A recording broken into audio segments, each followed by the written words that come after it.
आज का जो विषय है उसके अनुसार वो अपने मत, अपने सब या अपने आप को एक्सप्रेस करे। Manju Kumar ji. Thank you very much ब्रह्मचारी तुरन्य जी। मेरी आवाज़ सभी के तक आ रही है? आ रही। तो बहुत बहुत साधुवाद, आपने जो मुझे मौका दिया है, और आपके धर्मलोक ट्रस्ट सारनाथ का मैं बहुत बहुत साधुवाद करना चाहता हूँ कि जिन्होंने इस सीरीज़ को हमारे सबके बीच में प्रस्तुत करते हुए अलग अलग वक्ताओं के माध्यम से विषय को या धम्म को पहुंचाने का आप प्रयास कर रहे हैं। तो सारनाथ जिस प्रकार से बुद्ध ने पहला धम्म चक्र प्रवर्तन करके धम्म को पूरे विश्व में प्रकाशित किया था, उसी जगह से धम्मलोक ट्रस्ट ये कार्य कर रहा है, ऐसा मैं हम सभी मानते हैं, क्योंकि सारनाथ अपने आप में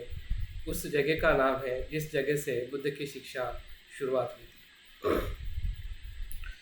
तो मित्रोदेव जी का भी बहुत बहुत धन्यवाद। उन्होंने मुझे बहुत ही संक्षिप्त में और जो मैं आपके बीच में कुछ बातें करने वाला हूँ,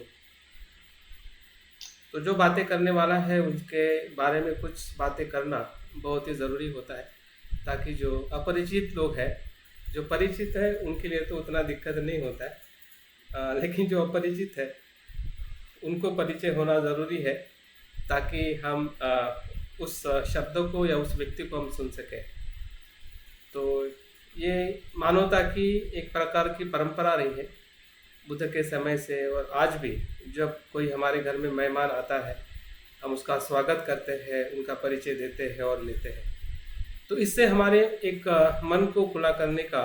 एक प्रकार से हम प्रयास करते हैं। जैसे जैसे मन खुलता है वैसे वैसे हमारा परिचय बढ़ता है, और उस परिचय से ही धम्म सत्य या जो भी हमारा जो अनुभव है एक दूसरे को हम साझा करते हैं या एक दूसरे को हम बताने का प्रयास करते हैं। तो आज हम ऐसे ही एक विषय को लेके धम्मलोका ट्रस्ट के माध्यम से मैं आपके बीच में आया हूँ। कि कोई विषय नया नहीं है, विषय वही है, हमने अनेकों बार अभ्यास किया है, सुना है, लेकिन उसको जिस प्रकार से तुरन्य जी ने कहा है कि बताने का जो पहलू है, बताने का जो उद्देश्य है वो कुछ अलग है। एक ही विषय को हम अलग अलग तरीके से बताना या समझना, ये प्रज्ञा का विशेष गुण है। प्रज्ञा विषय को एक विस्तृत स्वरूप में, समग्र स्वरूप में देखने का प्रयास करती है, और मुझे लगता है कि धम्म और प्रज्ञा जो है वो यही हमें दिखाती है कि विषय को या सत्यता को हमने अनेक पहलुओं से देख के उसकी जो गहराई है या उसकी जो स्पष्टता है उसे हमें लेते रहना चाहिए, क्योंकि धम्म ही हमारा आहार है। धम्म से ही हम जीवित रहते हैं, और धम्म से ही हमारा जो विकास है या जिस गति की तरफ हम जाना चाहते हैं उस गति की तरफ हम जा सकते हैं। तो भाइयों बहनों, जो भी हमारे संघ सभासद, धर्मचारी, धर्मचारिणी और सभी धर्म मित्रों को आज के इस विषय सुनने के लिए मैं आप सबका स्वागत और सबका मैं आभारी हूँ। तो विषय यह है कि संघ और धम्म स्टडी जो है, धम्म अभ्यास जो है, उसमें हमारे लिए क्या चैलेंजेस है और क्या समाधान उससे हम ढूंढ सकते हैं। तो संघ और धम्म अभ्यास, इन दोनों विषयों को हमने अनेकों बार हमारे जीवन में हमने अभ्यास किया है, सुना है और हमने समझने का प्रयास किया है। लेकिन आज हम जिस युग में हम धम्म जी रहे हैं, जिसको हम आधुनिक युग कहते हैं, मॉडर्न एज कहते हैं, तो इस आधुनिकता में बौद्ध धम्म या संघ जो है वो हमारे लिए, या विशेषता अगर हम भारत के परिप्रेक्ष्य में हमारे संघ की हम बात करते हैं, तो हमारे संघ के सामने क्या चैलेंजेस और हमारे धम्म अभ्यास में क्या चुनौतियाँ हम देख सकते हैं, जो मैं अपना अनुभव आपके साथ में शेयर करने जा रहा हूँ। ये ज़रूरी नहीं है कि वो वैसे ही होगा, आपको भी खुद उसके बारे में अवलोकन आप कर सकते हैं। ये मेरा चिंतन है, ये मेरा अनुभव है, और मेरा अनुभव मेरे लिए जितना महत्वपूर्ण है, हो सकता है कि उस अनुभव से आपको भी कुछ बातें समझ में आ सकती है और आपको भी प्रेरणा मिल सकती है कि हमने आज से जो वर्तमान है, वर्तमान को देखते हुए हमने अपने भविष्य को कैसे सुंदर और बेहतरीन बनाना चाहिए। क्योंकि संग और धम्म जो है जीवन को सुंदर बनाने के उपाय है, माध्यम है। जैसे कि हम जीवन की जो भी शुरुआत होती है, जैसे कि अभी हमने धम्म की शुरुआत, धम्म वर्ग की शुरुआत हमने त्रिशरण, पंचशील और विधायकशील और बुद्ध पूजा से की है। तो त्रिशरण ही हमारा संपूर्ण आध्यात्मिक जीवन का आधार है। तो त्रिशरण को बार बार समझना और उसके जो विभिन्न पहलुओं के साथ में उसको धारण करना, ये हम सभी संघ सभासदों की या सभी बौद्ध उपासक उपासिकाओं की सबसे बड़ी जिम्मेदारी है। और उस जिम्मेदारी को निभाने के लिए जो आज मैं थोड़ा अपने बात को रखते हुए जो प्रयास करने वाला हूँ, मैं विश्वास रखता हूँ कि आप लोग भी इस प्रकार से इस विषय को देखने का प्रयास कर सकते हैं। तो आज का विषय के जो उद्देश्य जो है, उसको उद्देश्य को हम ध्यान में रखते हुए विषय के हम दो पहलुओं को देखने वाले हैं कि संघ क्या है, जो हमें सभी को पता है, लेकिन थोड़ा मैं उसका बुद्ध के संघ के साथ बाबा साहब का संघ का दृष्टिकोण और भंते का संघ का दृष्टिकोण या दर्शन क्या है, उसके बारे में थोड़ी बात करते हुए, और उसके बाद मैं चुनौतियाँ या चैलेंजेस हमारे संघ में, हमारे आध्यात्मिक समाज में या हमारे अभ्यास में किस प्रकार से हम देख सकते हैं और किस प्रकार के उसके ऊपर उपाय हो सकते हैं, उसके बारे में मैं कुछ बातें करने वाला हूँ। तो उद्देश्य यहाँ पे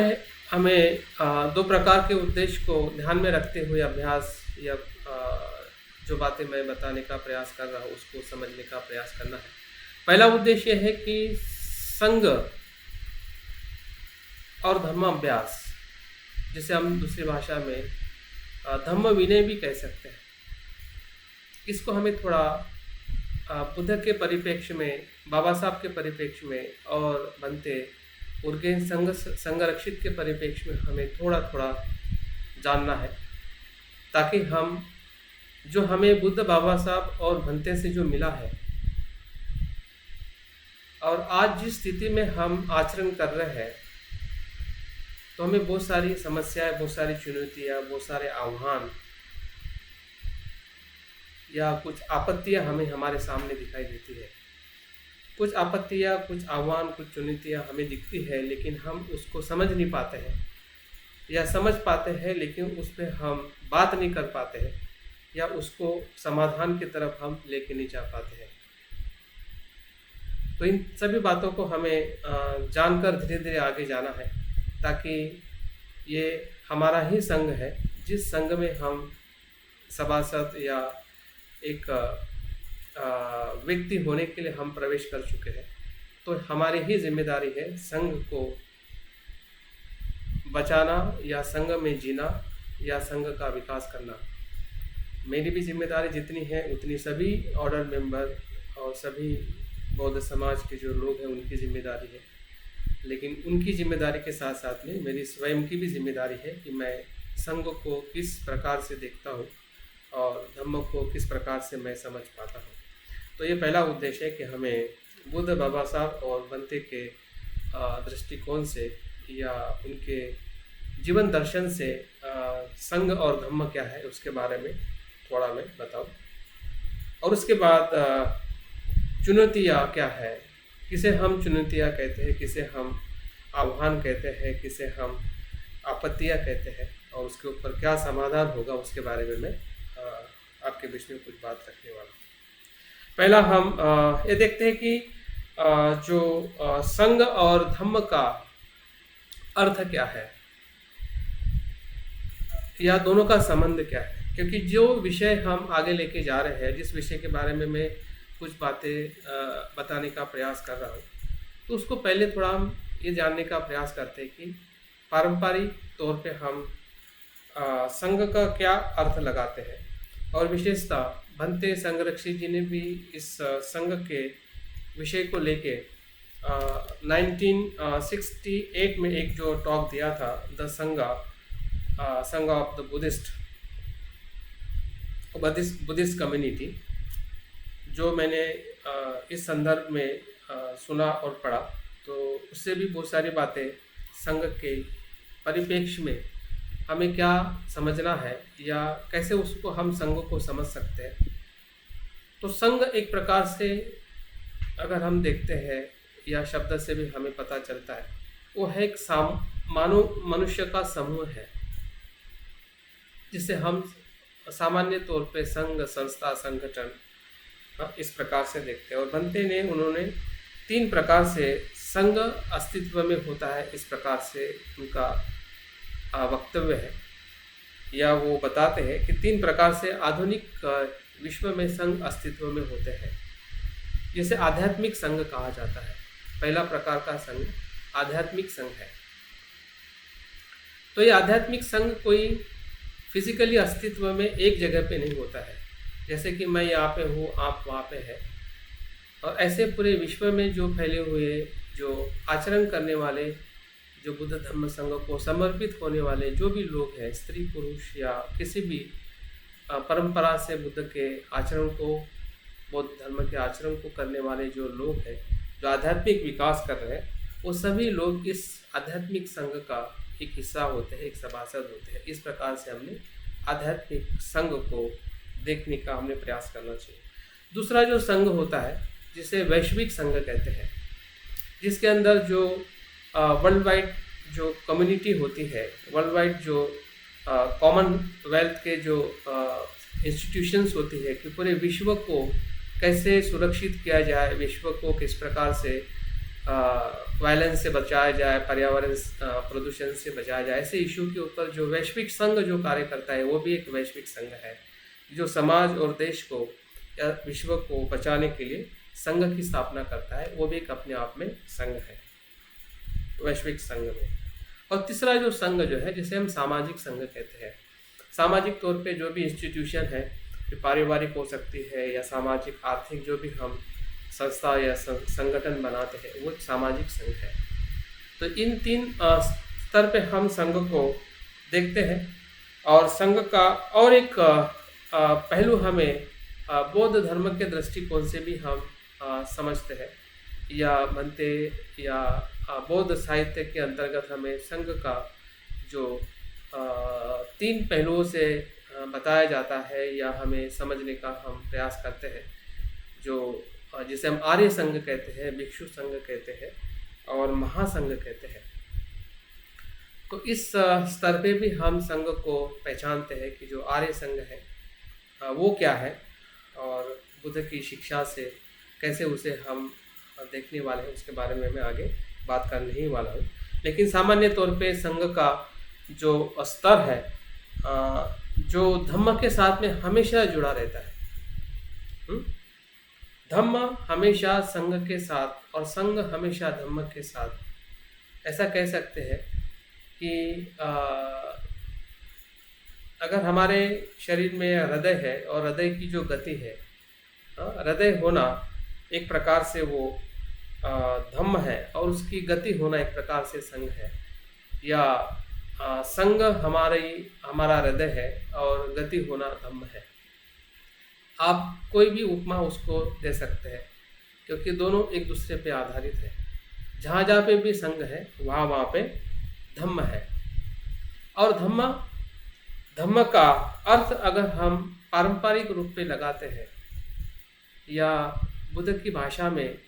हम देखते हैं, तो बुद्ध का महापरिनिर्वाण होते समय बुद्ध कहते हैं कि मेरे बाद इस संघ का कौन नेतृत्व करेगा या इस धम्म का कौन नेतृत्व करेगा। तो बुद्ध कहते हैं कि धम्म और विनय ही नेतृत्व करेगा। तो धम्म और विनय जो है, ये 2 शब्द जो है, मुझे लगता है कि बुद्ध के अंतिम शब्द है कि जो अपने पूरे संघ को या संघ को सुरक्षित करने के लिए या संघ को जीवित रखने की जो चैतन्य जो है वो इसी धम्म और विनय में है। और इसलिए संघ के साथ हमेशा धम्म विनय या धम्म आचरण या धम्म अभ्यास का जुड़ाव हमेशा जुड़ा रहता है, उसका संबंध हमेशा बना रहता है, जो हम भी अपने जीवन में देखते हैं। तो धम्म विनय या धम्म अभ्यास किसे कहते हैं? जो मुझे अनुभव आता है या आप भी इस अनुभव को देख सकते हैं कि धम्म मतलब एक प्रकार से हमारा आचरण और व्यवहार। आचरण और व्यवहार को हम धम्म कहते हैं, जो सामान्य तौर पे। थोड़ा उसका और गहरा अर्थ देखते हैं कि जो बुद्ध ने शिक्षाएं बताई है, बुद्ध वचनों को धम्म कहते हैं। बुद्ध के प्रथम शिक्षा से लेके आखिरी शिक्षा तक 45 साल तक बुद्ध ने जो कुछ भी बताया है उसको हम बुद्ध की वाणी कहते हैं, उसी को हम धम्म भी कहते हैं। दूसरा और एक अर्थ हमने जानना चाहिए या समझना चाहिए, वो है स्वभाव गुण को समझना धम्म है। जो भी संसार में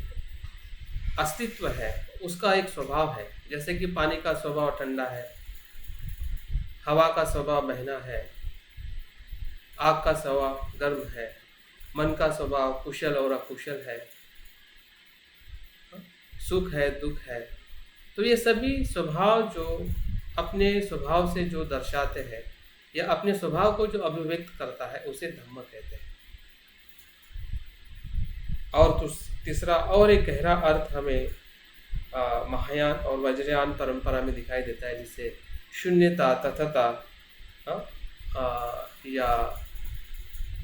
धर्म काया कहते हैं। तो इन दोनों अर्थों को जानते हुए जब हम संघ और धम्म अभ्यास बुद्ध के साथ या बुद्ध के पूर्व और बुद्ध के बाद में क्या था, किसे धम्म कहा जाता था, किसे संघ कहा जाता था, अगर हम थोड़ा उसका अवलोकन करते हैं तो बुद्ध के पहले ना संघ था ना धम्म था। बुद्ध के पहले जो धम्म जो था वो पूरी तरह से अंधकार में भटका हुआ धम्म था, जो अंधश्रद्धा में या ईश्वरवाद आत्मावाद में, अगर हम ब्रह्मजाल सूत्र पढ़ते हैं तो पता चलता है कि वो 62 प्रकार की जो मिथ्या धारणाएं हैं वही उस समय का लोगों का धर्म था। तो जिस धम्म को हम बुद्ध के धम्म से और सत्य से हम देखना चाहते हैं वो बुद्ध के पहले नहीं था। जिस प्रकार से बुद्ध ने जो अनुभव किया और कहा कि सत्यता क्या है, वहाँ से धम्म का जन्म होते हुए हमें दिखाई देता है, जो सारनाथ में पहले ही शिक्षा देकर, जैसे हम धम्म चक्र प्रवर्तन सूत्र में जो शिक्षाएं हमें मिलती है वही धम्म की उत्पत्ति है, वही धम्म का उगम है। और उसी के बाद हम देखते हैं कि संघ का निर्माण हुआ। तो संघ भी बुद्ध के पहले जो, अगर हम बुद्धानिस धम्मा पढ़ते हैं और इतिहास को थोड़ा टटोलते हैं तो उस समय परिव्राजक कहा जाता था बुद्ध के पहले। और परिव्राजक का अर्थ ये होता है कि जो परिवार को त्याग करके सत्य को ढूंढने वाले लोगों का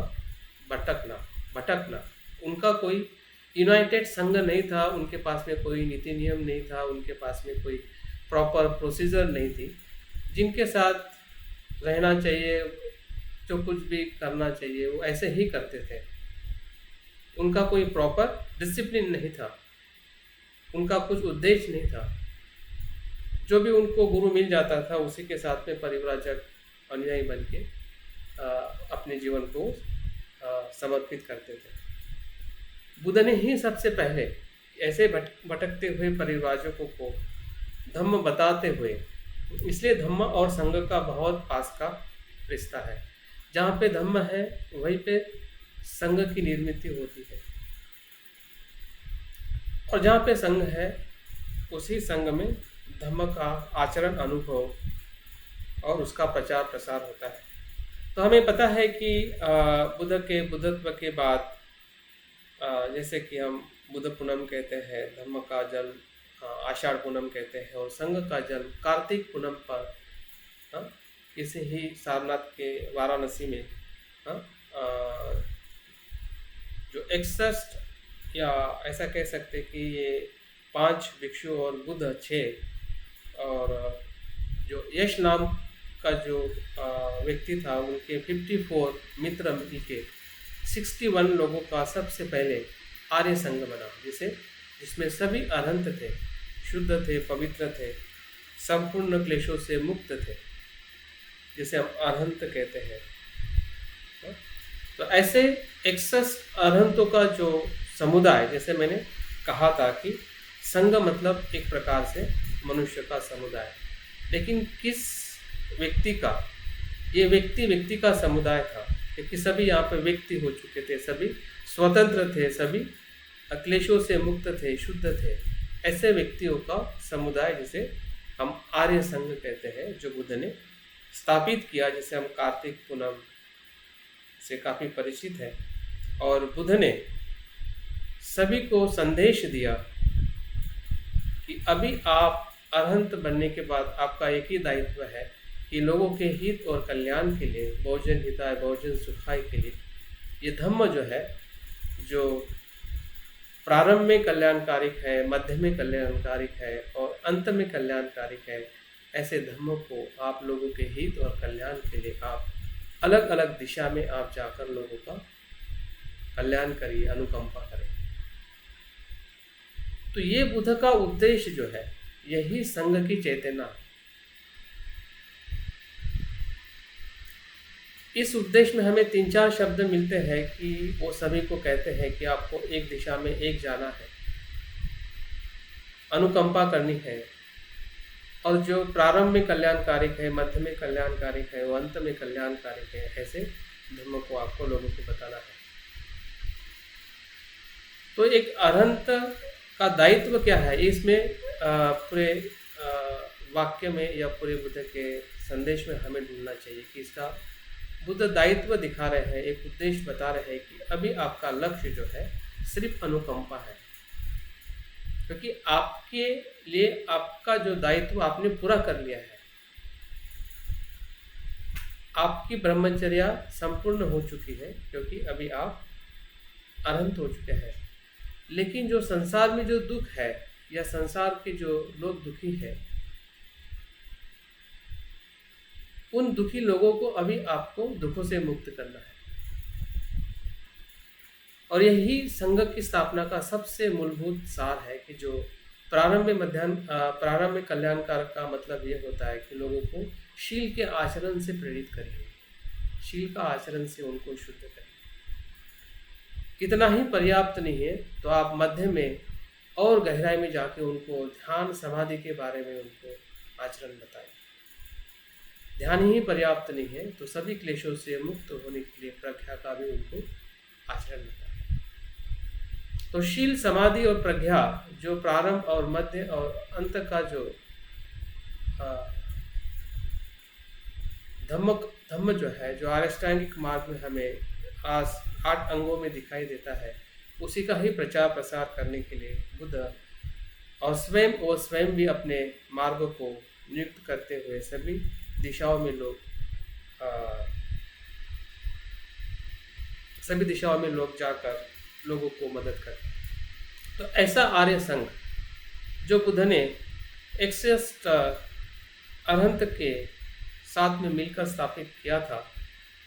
जिसका उद्देश्य था, जिसकी धम्म की शुद्धता थी,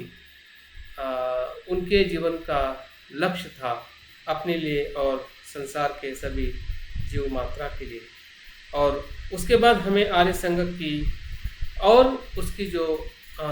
अलग अलग स्तरों के बारे में भी हमें संघ वंदना का अगर हम अभ्यास करते हैं तो 8 प्रकार के लोगों को आर्य संघ का सभासद कहा जाता है। जिस आर्य संघ की तरफ जाने के लिए हम परिणाम कारक शरणगमन से सत्य शरणगमन का जाने का जो हमारा पथ है, वो यही आर्य संघ की तरफ बढ़ने का या आर्य संघ का सभासद होने का हमारा निरंतर प्रयास रहता है, जिसमें हम 10 बंधनों को तोड़ने के लिए या 10 बंधनों से मुक्त होने के लिए पहली जो सीढ़ी जो है या पहला जो स्तर जो है 3 बंधनों का जहाँ पे व्यक्ति श्रोतापन्न होता है। और उस श्रोतापन्न का होना, जैसे हम फल कहते हैं, और उस मार्ग पे चलना, इस प्रकार से एक जोड़ी या दो व्यक्ति का मेल जो है यहाँ पे मार्ग और फल।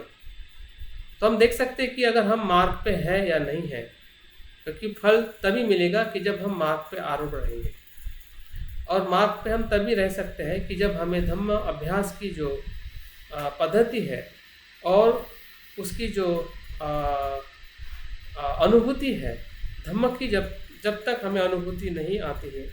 या उस अनुभूति की तरफ हम बुद्ध की बताई हुई जो पद्धति जो है उस पद्धति को जब तक हम नहीं समझते हैं, तब तक सिर्फ हमारे लिए ये शब्द बने रहेंगे कि हमें श्रोतापन्न होना है या हमें व्यक्ति बनना है। लेकिन अगर उनके पद्धति का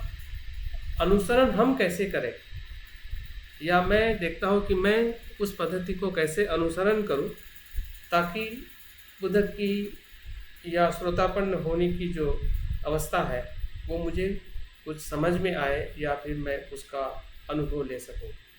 तो बुद्ध ने अलग अलग प्रकार से धम्म को बताया है, तो हमने भी अलग अलग प्रकार से धम्म को हमें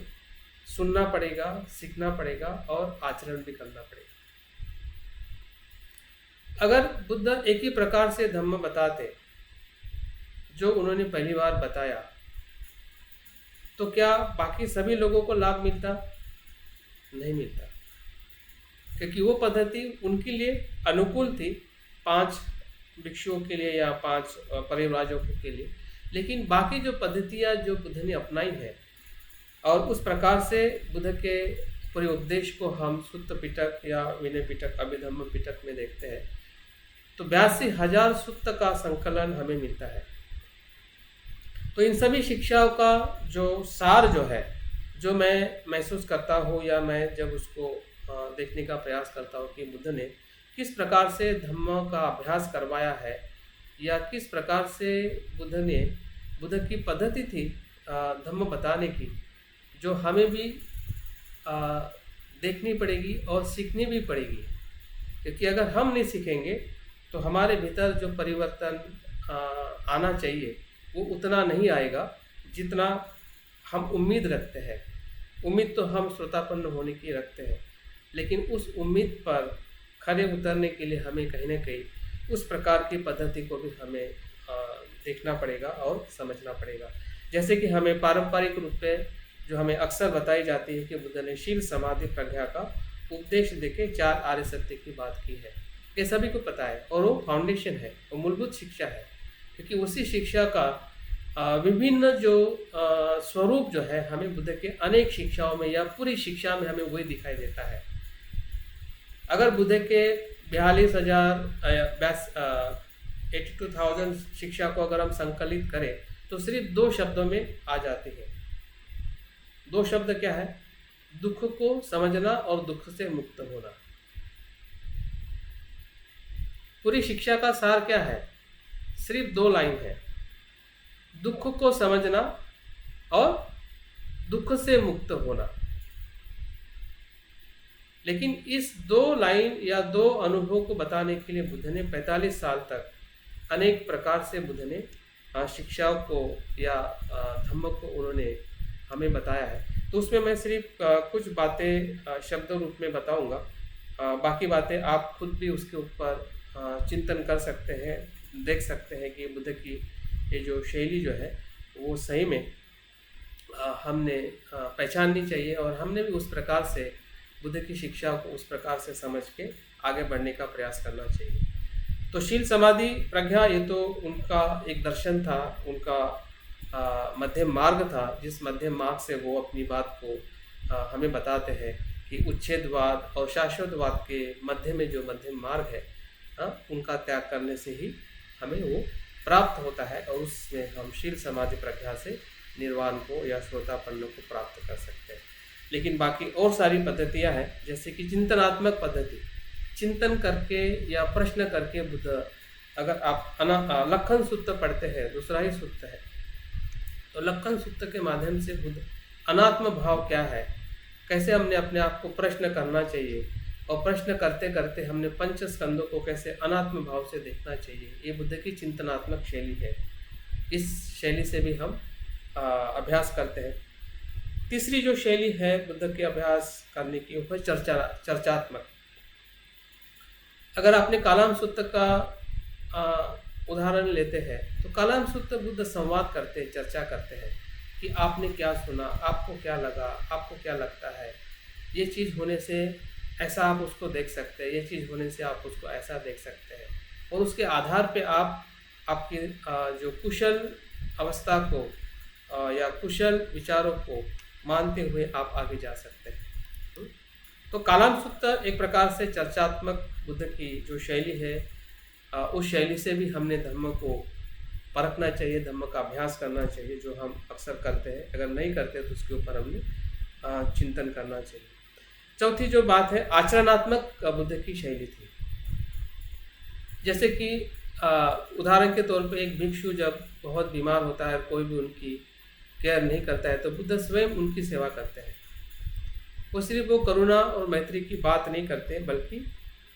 उस भिक्षु के माध्यम से सभी संघ के लोगों को या भिक्षुओं को बताते हैं कि आपको संभालने वाला ना आपका परिवार है, ना कोई आपके रिश्तेदार है। आपको एक दूसरे को अपने भाई समझ के, अपने मित्र समझ के एक दूसरे को हमें मदद करनी है, और वो करुणा का भाव हमें उनकी आचरणात्मक शैली से दिखाई देता है, जो हमने देखना चाहिए कि हमारे धम्माभ्यास में इस बात को भी हम महसूस कर सकें। पांचवी जो धम्माभ्यास को देखने की या बताने की बुद्ध की जो बात जो है, प्रतीकात्मक है। प्रतीकात्मक हमें पता है कि एक संघ सभा में बुद्ध एक कमल का पुष्प दिखाते हैं, और किसी को भी उसकी बात समझ में नहीं आती है, सिर्फ महामोगल्यान को समझ में आती है। और वहाँ से एक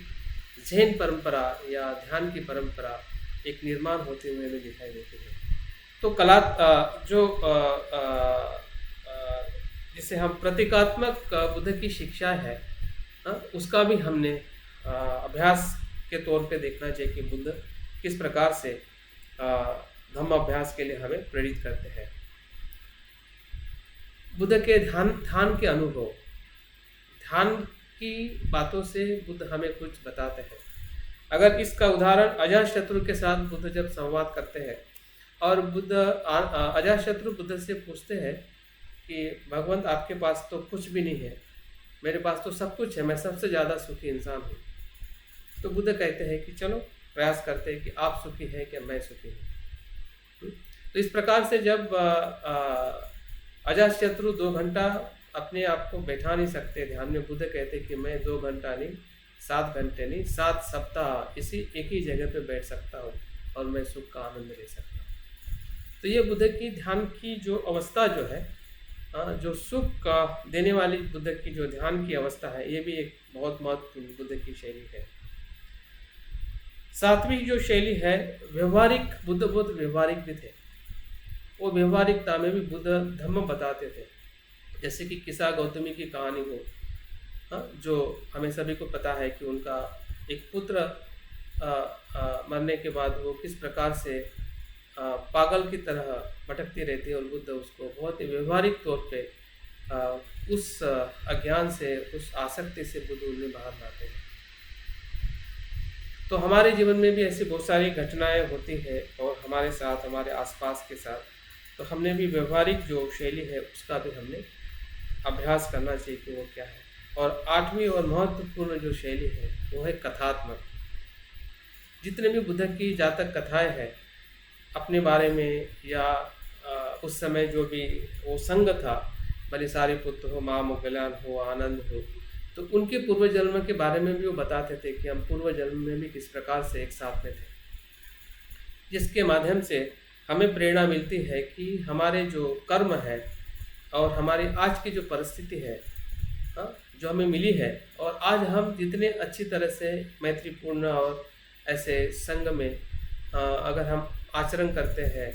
हम अच्छे कर्म करते हैं, तो निश्चित ही है आने वाला जन्म में भी हमें ऐसे ही लोगों के साथ में हमें फिर से हमें जीवन मिलेगा, और हम और धम्म के आगे बढ़ सकते हैं। इस प्रकार से संघ का जो एक स्वरूप हम देख रहे हैं बुद्ध के पूर्व, पूरी तरह से वो असंगठित था, जिसके पास कोई भी उद्देश्य नहीं था, किसी के पास सत्यता का अनुभव नहीं था, सिर्फ काल्पनिक और पारंपरिक और अ, यज्ञ याग या ऐसे ही कल्पनाओं में धर्म को लोग ढूंढ रहे थे। सत्यता का अनुभव बुद्ध को बोधि में प्राप्त हुआ और उसी के आधार पे जो संघ की जो निर्मिति हुई, और उसी संघ की निर्मिति में बुद्ध ने जो अलग अलग शैली से जो धम्म का अभ्यास कराया है, या धम्म को उन्होंने लोगों को या संघ का और धम्म का प्रचार प्रसार करने के लिए जो उन्होंने पद्धति अपनाई है, तो ये आज हमारे लिए बहुत ही महत्वपूर्ण है कि हम उस बात को समझें। दूसरा जो संघ और अभ्यास का दर्शन बाबा साहब के दृष्टिकोण से हम उसे कैसे देखें। बाबा साहब हमारे लिए कभी कभी बुद्ध और बनते से भी हमारे लिए महत्वपूर्ण लगते हैं, और वही निश्चित है, क्योंकि उन्हीं के ही प्रेरणा से, उन्हीं के ही करुणा से आज हमें बुद्ध और बनते और धम्म हमें मिला है। तो बाबा साहब की दृष्टि संघ और धर्माभ्यास की क्या थी और कैसे उसको हमने ढूंढना चाहिए। तो कुछ आर्टिकल्स मैंने पढ़े और मुझे लगा कि ये बाबा साहब की धम्म दृष्टि को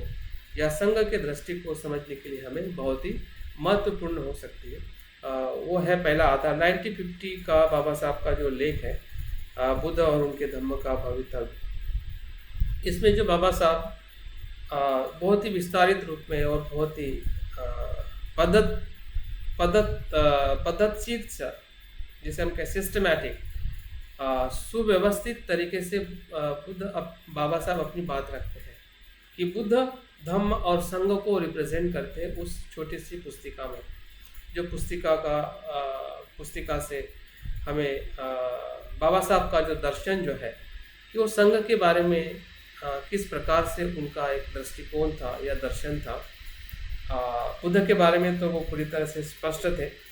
कि वो बुद्ध को मार्गदाता मानते थे, नहीं कि मोक्षदाता। धम्म के बारे में उनका जो वैश्विक जो स्पष्टता जो थी वो हमें 1950 में ही दिखाई देती है। अगर लेख को थोड़ा हम गहराई में देखें कि बाबा साहब किस धम्म को बौद्ध धर्म कहते थे कि जो वैश्विक स्तर पे एक्सेप्टेबल है या स्वीकृत होता है, और उसमें वो क्वालिटी है। स्वीकृत इसलिए नहीं होता है कि वो बुद्ध की शिक्षा है, बल्कि उसमें वो गुणवत्ता है, जिस गुणवत्ता के कारण बुद्ध का हर धर्म ही वैश्वव्यापी हो सकता है। वो कंपेरेटिव उसमें बाबा साहब उसमें बताते हैं कि इसलिए क्योंकि वो वैज्ञानिक आधार पर निर्भर है, वैज्ञानिकता उसमें पूरी तरह से स्पष्ट है। तर्क के आधार पे हम बुद्ध की शिक्षा को स्वीकार करते हैं। उसमें दूसरी बात नैतिकता है, जो वैश्विक जो कर्म नियम है उसको स्थापित करते हैं, वैश्विक जिम्मेदारी को उसको स्थापित करती है। तीसरी जो बात है मानवीय मूल्य, जो समता, स्वतंत्रता, बंधुत्व, तीनों बातों को बुद्ध का एक सम्मिश्रण उस शिक्षा में, उस आचरण में दिखाई देता है। और चौथी और महत्वपूर्ण जो बात है, जिस पे हम बहुत कम ध्यान रखते हैं और उसका बहुत कम हम चिंतन करते हैं, वो है गरीबी का उदात्तीकरण नहीं करने वाला धर्म। गरीबी का उदात्तीकरण नहीं करने वाला धर्म। कि गरीबी अच्छी होती है, अच्छी है, गरीब रह के भी हम धर्म का या हमने संसार में जीवन जीना चाहिए, इस बात का वो उस बात को प्रोत्साहित नहीं करती है। तो आर्थिकता किस प्रकार से गरीबी और शोषण और अस्पृश्यता या दुख का स्रोत है, ये बुद्ध के समय में भी हमें दिखाई देता है, और बुद्ध ने भी गरीबी को नकारा है, जिसके वजह से सभी प्रकार के शीलों का भंग होता है जब व्यक्ति गरीब होता है, जब उसको रोजगार नहीं मिलता है, जब उसके पास में पैसा नहीं होता है। तो आर्थिकता और मानवीय मूल्य, नैतिकता और वैज्ञानिक आधार यही धम्म है। और इसी धम्म के आधार पर बुद्ध का धम्म ही सर्वश्रेष्ठ है, ये बाबा साहब उस लेख के माध्यम से सिर्फ भारत के लोगों के लिए ही नहीं, विश्व के लोगों के लिए बताना चाहते हैं। और सभी धर्म के संस्थापक का तुलनात्मक अध्ययन करके सभी धर्म के विचारधारा को चैलेंज देना चाहते हैं कि भले 2-3 बातें किसी धर्म में अच्छी होती भी हो, जैसे कि क्रिश्चियन है या मुस्लिम है, लेकिन सभी बातें उनमें नहीं है जो बुद्ध की शिक्षाओं में हमें चारों बातें एक साथ में दिखाई देती। और भविष्य के तौर पे वो 3 बातें जो बताते हैं कि जो बुद्धिस्ट बाइबल बनाने का उनकी संकल्पना उसी लेख में हमें मिलती है, जो उन्होंने अपने जीवन के पूर्व संध्या में उन्होंने पूर्ण की थी। और 2 बातें जो है वो पूरी तरह से संघ के साथ में जुड़ी हुई है। वो एक नए प्रकार का धम्म सेवक चाहती है कि जो समाज में रहकर धम्म का आचरण करते हुए धम्म का प्रचार प्रसार करे। मुझे लगता है कि ये संघ का व्यक्ति होने का जो पहलू जो है, ये बाबा साहब के इस लेख में पूरी तरह से स्पष्ट, और इसका जो उनका भविष्य का जो आयोजन था, जो उनका जीवन अधिक नहीं रहने की वजह से वो पूर्ण नहीं कर सके, जो बनते संघ रक्षित जी ने हमें पूर्ण करते हुए हमें आगे स्थापित किया है। और तीसरी जो बात है, वैश्विक बौद्ध संघ की स्थापना। बाबा साहब का जो मिशन जो था बुद्ध के संघ का, वो सिर्फ भारतीय परिप्रेक्ष्य में या विशिष्ट प्रांत के परिप्रेक्ष्य में नहीं रह के वो पूरे विश्व का संघ बने। ये बातें बाबा साहब के संघ का दृष्टिकोण इसमें भी मिलता है। बुद्धायनिस धम्मा में भी बाबा साहब बहुत ही स्पष्ट तरीके से संघ के समानता के बारे में, संघ में प्रवेश कैसा होता है, संघ में किस प्रकार से दीक्षा होती है, किस प्रकार से संघ का अस्तित्व है, उसके बारे में भी हमें ज़्यादा जानकारी उसमें और मिलती है। लेकिन 1950 के लेख में हमें बाबा साहब का एक विज़न दिखाई देता है कि किस प्रकार से संघ को लेके वो स्पष्ट थे, क्योंकि उसके पहले वो 1950 में एक बौद्ध परिषद थी श्रीलंका में, वहाँ पे जाके वो उन्होंने देखा था कि संघ की परिस्थिति क्या है, संघ किस प्रकार से कार्य कर रहा है। और संघ अगर मर्यादित रहता है तो वो बौद्ध संघ के धम्म के प्रचार प्रसार को ज़्यादा गति से लेके नहीं जा सकता, और वही संघ आगे अधिक गति से लेके जा सकता है कि जो सभी मर्यादा को वो पार करता है और वैश्विक स्तर पे उसका कार्य आगे जाता है। तो ऐसे संघ की बाबा साहब कल्पना थी, और संघ के माध्यम से हम वो कल्पना को देख पाते हैं। दूसरी जो बाबा साहब की जो धम्म अभ्यास का जो दर्शन जो है, और वो किस प्रकार से धम्म अभ्यास को उन्होंने किया है, और हमने कैसे उस पद्धति को समझना चाहिए ताकि हम भी उसी पद्धति से अभ्यास को करते हुए आगे जा सकें। बाबा साहब वाई आई लाइक बुद्धिज्म, जो 1956 में जो BBC लंदन में जो अपना वक्तव्य बताते हैं, तो उनकी जो 3 बातें हैं, यही बाबा साहब का धम्म अभ्यास का दर्शन मुझे समझ में आता है। उनका पूरा अभ्यास जो है ये 3 बातों पे आधारित है। पहली जो बात बताते हैं कि प्रज्ञा, अंडरस्टैंडिंग, किस चीज़ की अंडरस्टैंडिंग, अंधश्रद्धा, और जो सुपर नेचुरलिस्ट जो है या अलौकिकता जो है, या सुपर नेचर जिसे हम कहते हैं कि क्या कहते हैं, अति मानवीय शक्ति है, इस पे विश्वास नहीं रखना, वही प्रज्ञा है। पारंपरिक तौर पे प्रज्ञा का जो अर्थ हमें पता है, ये तभी हमें अनुभव होता है कि जब हम अंधश्रद्धा से और ऐसे अलौकिक शक्ति से अपने मन को मुक्त करते हैं, तभी हमें सत्य जैसा है वैसा दिखने लगता है, तभी हमें अनित्यता दिखने लगती है, तभी हमें दुख दिखने लगता है। अगर हम अंधश्रद्धा से अनित्यता को देखें तो अनित्यता दिखाई नहीं देगी। पारलौकिक शक्ति अगर हमें विश्वास है तो हम सत्य को जैसा है वैसा नहीं देख सकते हैं।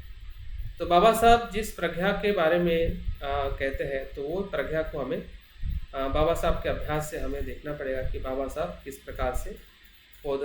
अभ्यास बुद्ध के धम्म को वो देखते थे। दूसरी जो बात है करुणा, वेलफेयर फॉर द सोसाइटी। अगर प्रज्ञा के साथ में करुणा नहीं है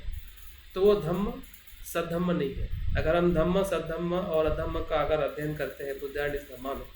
तो हमें उसका पूरा अनुभव मिलता है कि धम्म तभी सद्धम्म होता है कि जब वो लोगों के हित और कल्याण के लिए अनेक प्रकार से कार्य करता है। तो करुणा। और तीसरी जो बात है समता। समता बाबा साहब के लिए बहुत ही महत्वपूर्ण शब्द है, महत्वपूर्ण शिक्षा है, जो बुद्ध से उन्होंने ली है और आचरण भी की है, और उसी के लिए पूरा उनका आंदोलन रहा है। अस्पृश्यता का निवारण मतलब एक प्रकार से समता मूलक समाज की स्थापना करने का उनका आदर्श था। तो इस प्रकार से जो तीनों बातें जो है, प्रज्ञा, करुणा और समता, ये बाबा साहब के धम्म अभ्यास की धारा रही है। बुद्ध से उनका जो प्रेम जो था, पहले उन्होंने बुद्ध चरित 16वें वर्ष में पढ़ के जो उनको एक अनुभव हुआ था, वो इसी प्रकार के करुणा और प्रज्ञा का ही अनुभव हुआ था बुद्ध के व्यक्तित्व में। क्योंकि जब उसने बुद्ध के व्यक्तित्व को राम और कृष्ण से जब कंपेयर किया, तब उसको लगा कि इसमें तो कुछ भी नहीं है, फिर भी उसके बारे में मेरे पिताजी पढ़ने और अभ्यास करने के लिए कहते हैं। जबकि बुद्ध को जब मैंने पढ़ा, इसमें तो वही चीज़ है कि जो मेरे लिए और मेरे दुख को मुक्त करने के लिए मदद करती है या करेगी। तो बाबा साहब के भीतर जो धम्म अभ्यास का जो दर्शन जो है, वो तीन बातों से हमने देखना चाहिए, जो उनकी प्रज्ञा और करुणा और समानता, इन तीन बातों को अभ्यास के तौर पे हम उनका जो धम्म जो था, जिस धम्म के आधार पे वो संघ को स्थापित करना चाहते थे, या एक धम्म सेवक की जो उनकी नई कल्पना थी, वो इसी के आधार पे हम समझ सकते हैं। आगे वो ये भी कहते हैं कि वर्तमान में जो साम्यवाद है या कार्ल मार्क्स का जो प्रचार प्रसार है, उसका सही जवाब बुद्ध की शिक्षा ही दे सकता है। ये बाबा साहब का सबसे बड़ा आत्मविश्वास था, या ऐसा कह सकते हैं कि पूरी तरह से वो स्पष्टता थी कि बौद्ध जगत में जो बहुत सारे बौद्ध जगत मार्क्सिज्म या साम्यवाद की तरफ बढ़ रहे हैं, तो वो ये देख पा रहे थे, क्योंकि बौद्ध लोग भी बुद्ध की शिक्षा को सही तरीके से समझ नहीं पा रहे, तभी तो वो मार्क्स और साम्यवाद की तरफ जा रहे हैं। बाबा साहब को बहुत बड़ी चिंता थी, और इसलिए बाबा साहब जब वो काठमांडू में अपनी जो आखिरी जो देशना देते हैं 1956 में, जब वो कॉन्फ्रेंस में जाते हैं, मार्क्स या बुद्ध या मार्क्स, तो उस बाबा साहब के संभाषण से भी हमें पता चलता है कि बुद्ध किस प्रकार से मार्क्सवाद को जवाब दे सकते हैं। वो किसी भी परिप्रेक्ष्य में जो बौद्ध का साम्यवाद है या बुद्ध की शिक्षा से जो साम्यवाद आएगा, उसी से ही समाज और देश और संसार अपने आप सुरक्षित कर सकता है।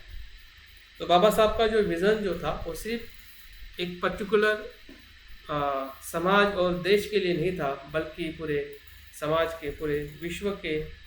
लिए वो समर्पित थे, और वो देखते थे कि किस प्रकार से बुद्ध की शिक्षा वैश्विक शिक्षा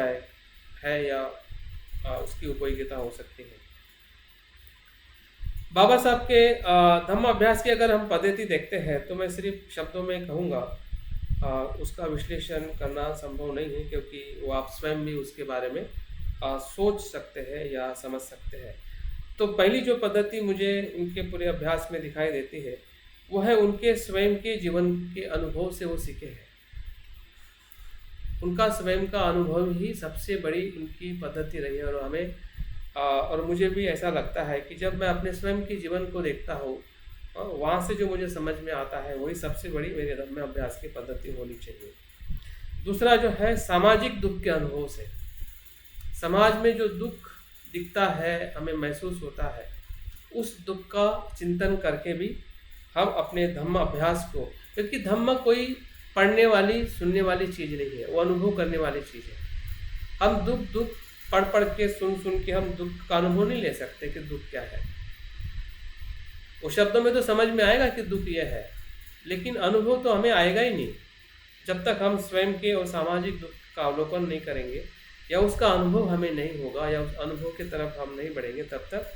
धम्म जो है, जिसे हम 4 आर्य सत्य कहते हैं या शून्यता कहते हैं या जो कुछ भी कहते हैं, उसका अनुभव हमें सिर्फ सुनने से या सिर्फ अध्ययन करने से नहीं होने वाला है। तो हमें स्वयं के और सामाजिक अनुभव को हमें प्राथमिकता पहली देनी पड़ेगी। और उसके बाद बाबा साहब के सबसे ज़्यादा अगर कुछ पद्धति में मुझे दिखाई देता है बाबा साहब का ग्रंथ प्रेम और ग्रंथ वाचन। ग्रंथ प्रेम और ग्रंथ वाचन जो था, रीडिंग हैबिट जो थी बाबा साहब की, बहुत ही महत्वपूर्ण थी, जो उनके पूरे व्यक्तित्व को और सभी दुखों को अगर किसी ने मुक्त किया होगा बाबा साहब के जीवन में। बाबा साहब स्वयं कहते हैं कि मैं सुखी हूँ क्योंकि मैं प्रज्ञा से प्यार करता हूँ, मैं ग्रंथों से प्यार करता हूँ, मेरा प्रेम ग्रंथों से है, विद्या से है, और इसलिए मैं दुखी नहीं हूँ। बाबा साहब का संपूर्ण सुख जो है ग्रंथ प्रेम और विद्या में था, जो हमें बाबा साहब की पद्धति में दिखाई देता है। माता पिता के संस्कार सहवास, ये भी एक महत्वपूर्ण पद्धति है। हमें भी, जो मैं अपने आप को देखता हूँ, अगर मेरे माता पिता के संस्कार अगर मुझे नहीं मिलते तो शायद आज मैं आपके बीच में नहीं होता। तो आप सभी के जीवन में, हम सभी के जीवन में माता पिता के संस्कार सहवास जो है उसको भी हमने देखना चाहिए।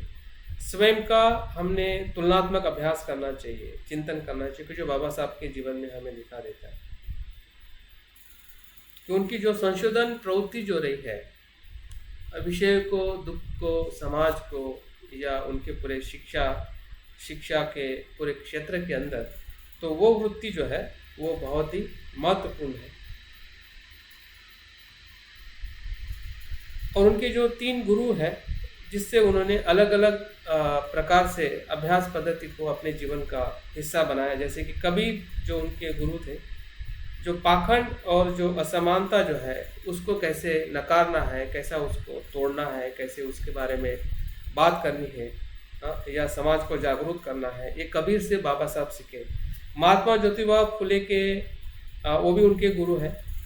उन्होंने जो शैक्षणिक या शिक्षा को कैसे प्रोत्साहित करना चाहिए, छात्रावास हो, शिक्षण संस्था हो, ताकि शिक्षा के माध्यम से समाज में जो परिवर्तन लाना है, ये महात्मा ज्योतिबा, जिसे हम सकारात्मक कार्य कहते हैं, सकारात्मक हमारी जो शैली जो है वो बाबा साहब के अध्ययन में हमें दिखाई देती है। और जो बुद्ध से जो उन्होंने लिया है कि जो मानवतावादी सत्याग्रह है या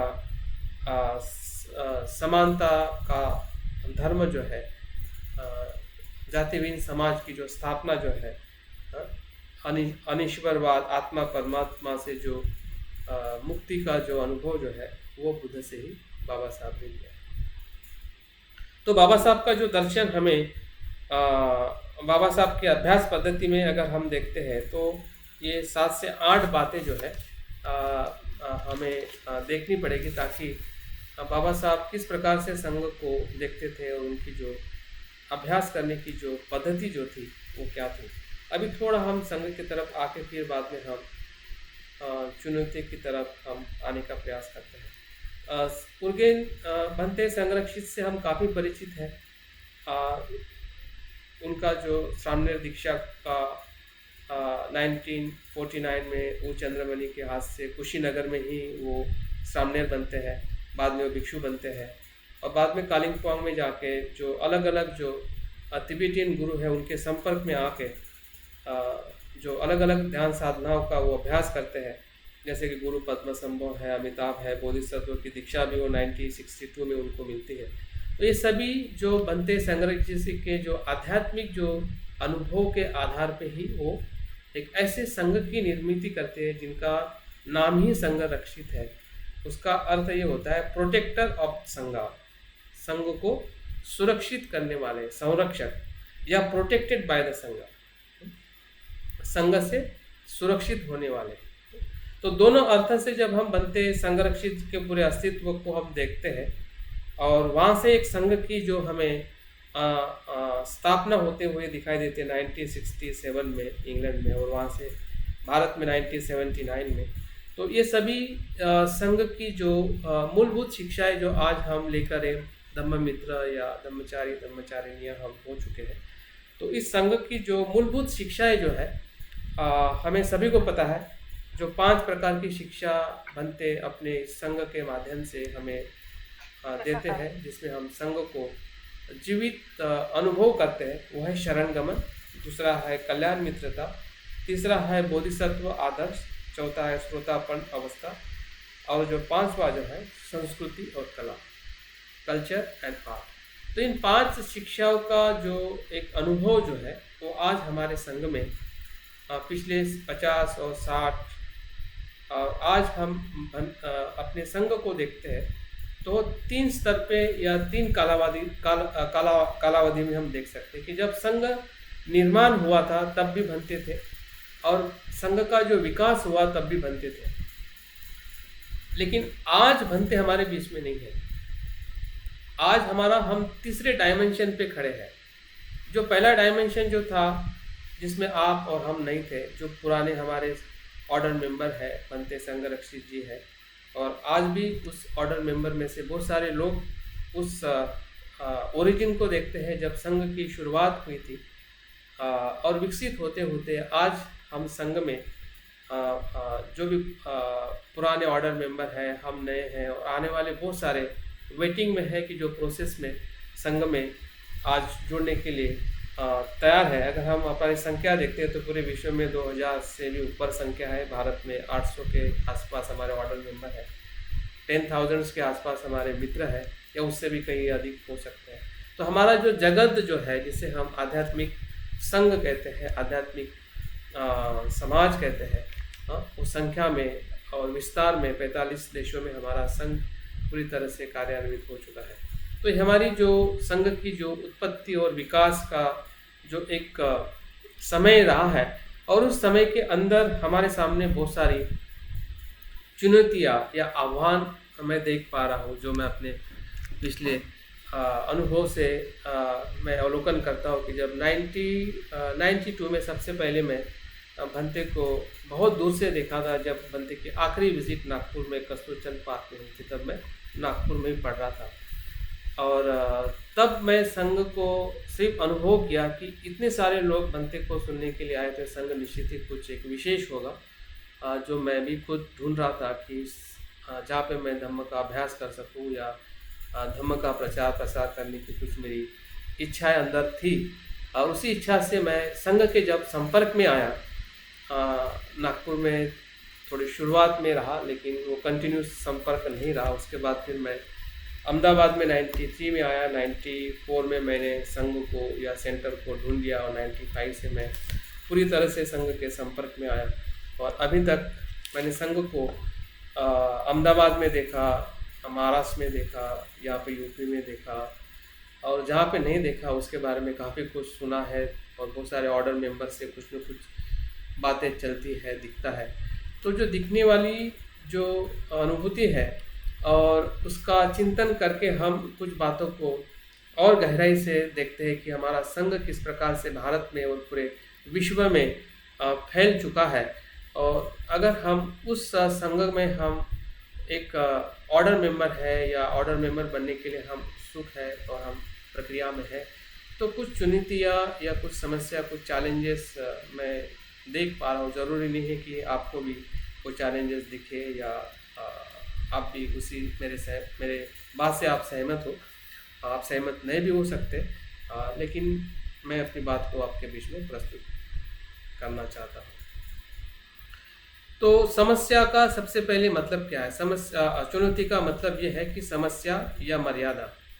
जब कोई चीज़ हमारे सामने समस्या के रूप में आती है, चुनौती के रूप में आती है, इसका मतलब कुछ तो भी वहाँ पे लिमिटेशन रहती है, तभी वो समस्या के रूप में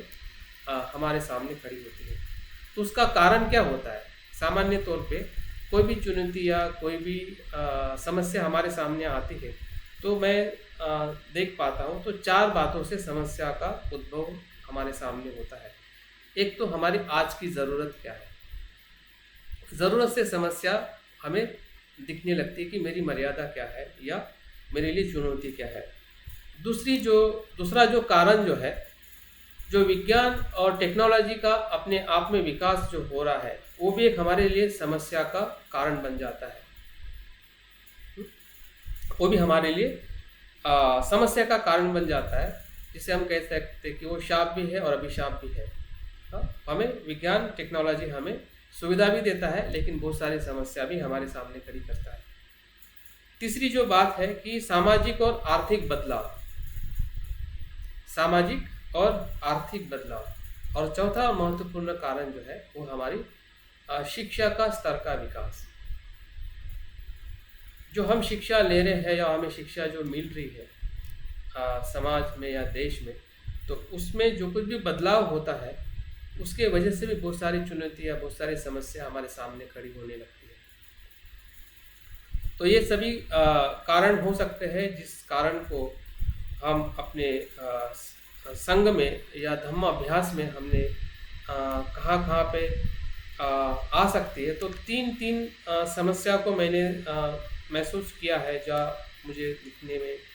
समझ में आती है कि संघ के बारे में अगर मैं देखता हूँ तो 3 चुनौतियाँ मुझे सामने दिखाई देती है।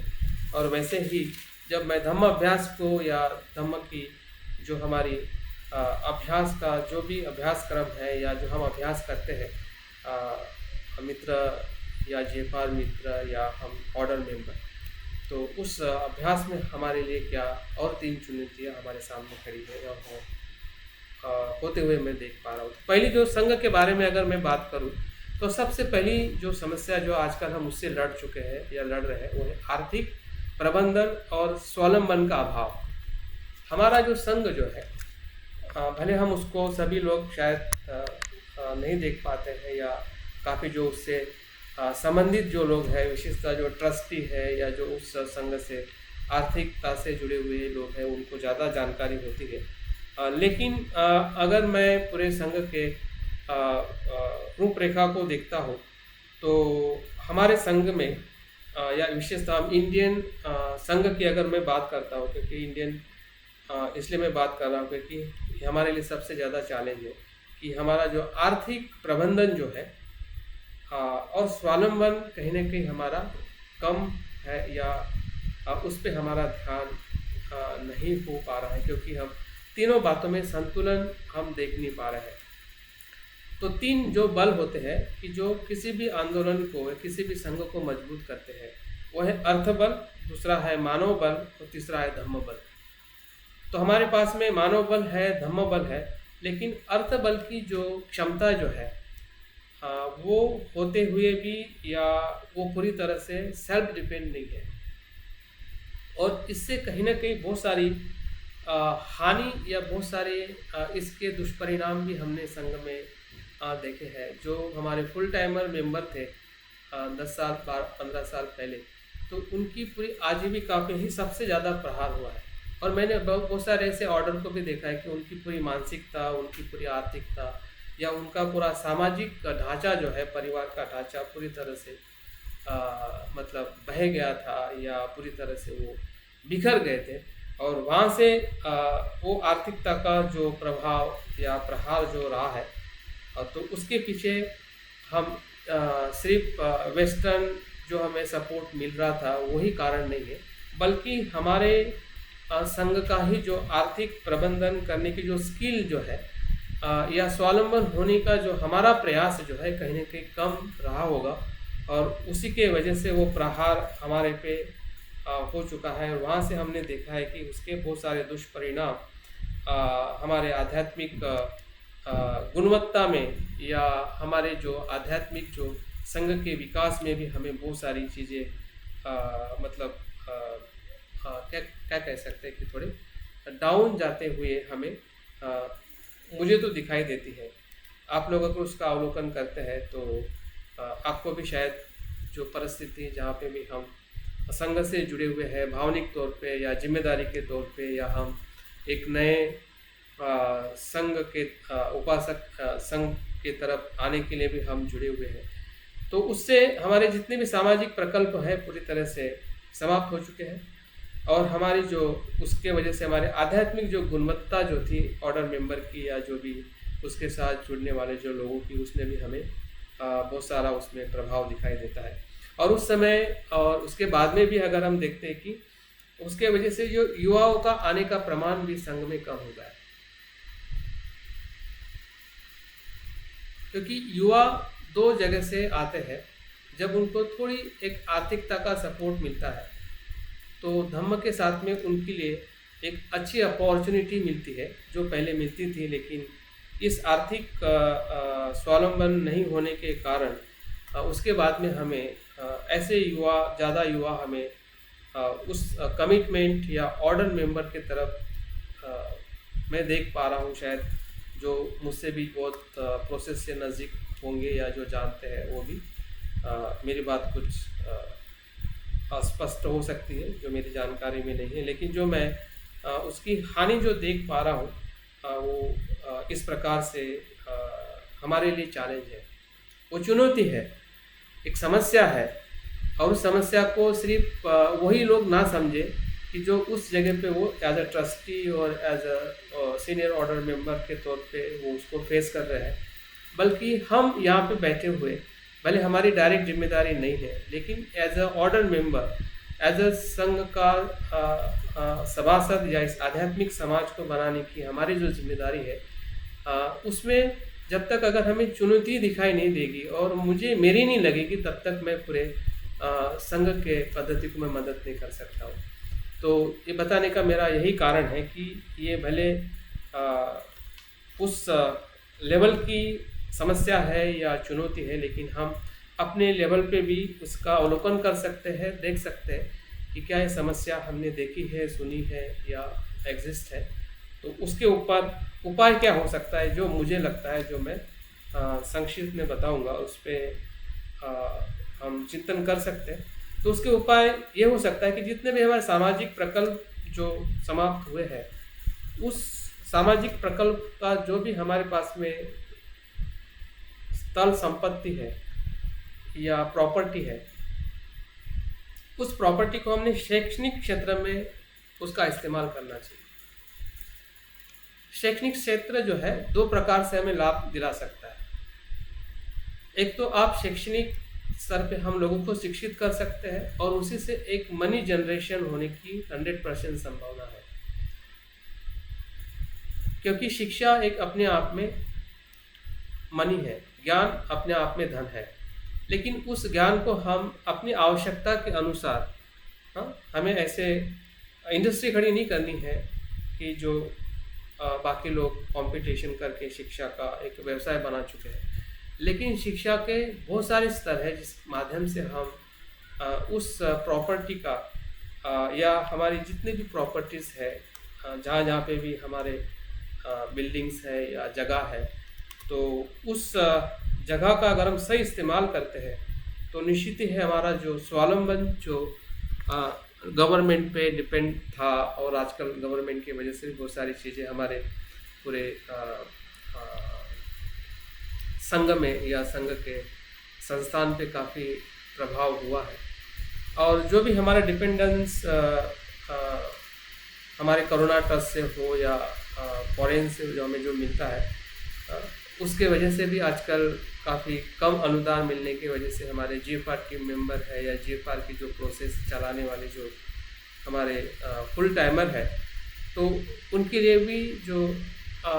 समस्याएं जो हम देख रहे हैं या आने वाली है, आने वाले समय में इससे भी ज़्यादा समस्या आने की संभावना हो सकती है, क्योंकि हम अर्थ को अगर धर्म के साथ नहीं जोड़ते हैं, भले हमें अर्थ कभी कभी लगता है सांसारिक है, लेकिन संसार अच्छा होगा तभी तो हम निर्वाण में प्रवेश कर सकते हैं। संसार अच्छा होने का मतलब यह है कि संसार में हमारी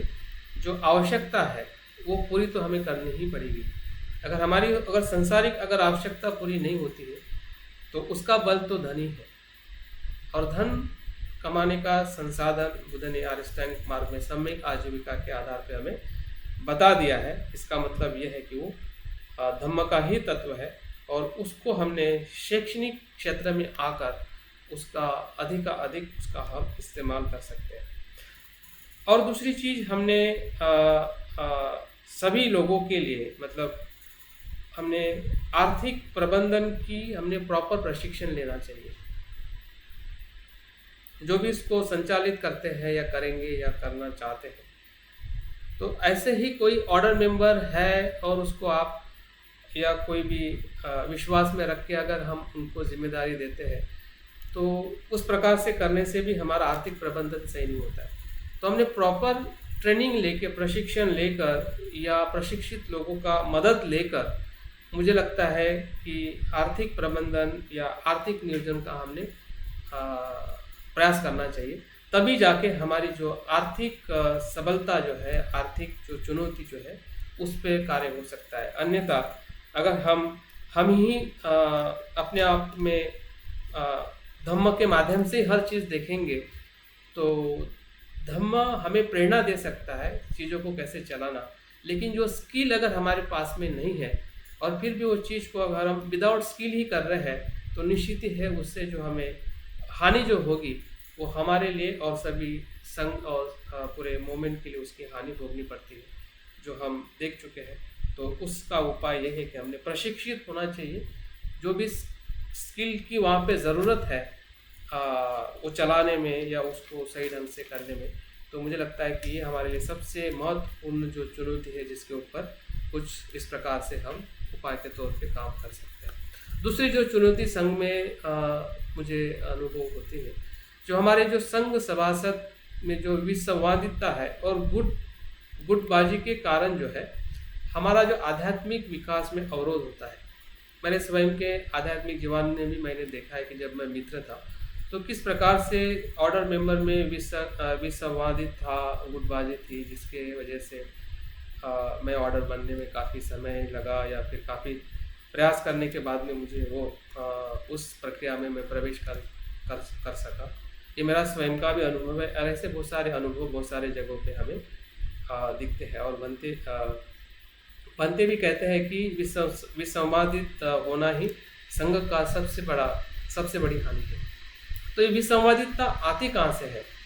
कहने में, समझने में तो हमें लगता है कि विसंवादितता हम नहीं करनी चाहिए और हम उस पर कार्य करना चाहिए, वो हमारे लिए सबसे बड़ा चैलेंज है। लेकिन जब मैं उसको संक्षिप्त और सूक्ष्मता से मैं जब देखता हूँ, तो मुझे ऐसा समझ में आता है कि जो हमारी वाणी है,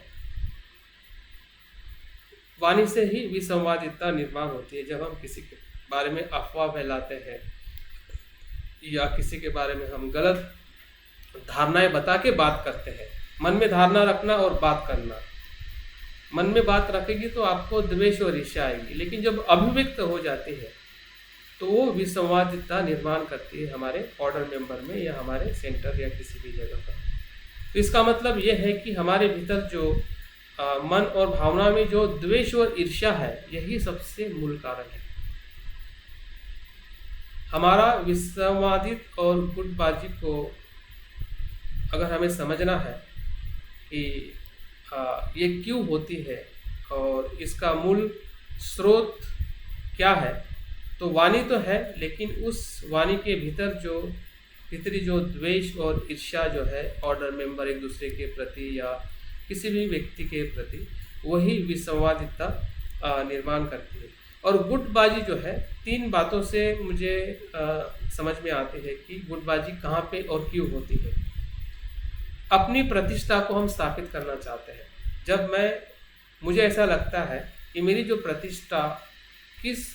ऑर्डर मेंबर के साथ में बनी है, उसी के साथ में ही मैं रहूँगा, दूसरों को नकारूंगा, तो मेरा वो गुटबाजी बनाने का मेरा भाव रहेगा और वो वैसी गुटबाजी बनती है।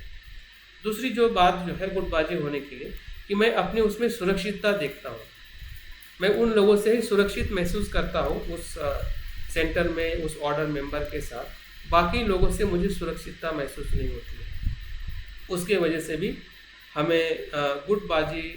होते हुए सिर्फ सेंटर में नहीं, मतलब हर जगह पे जहाँ पे भी हमें ऐसा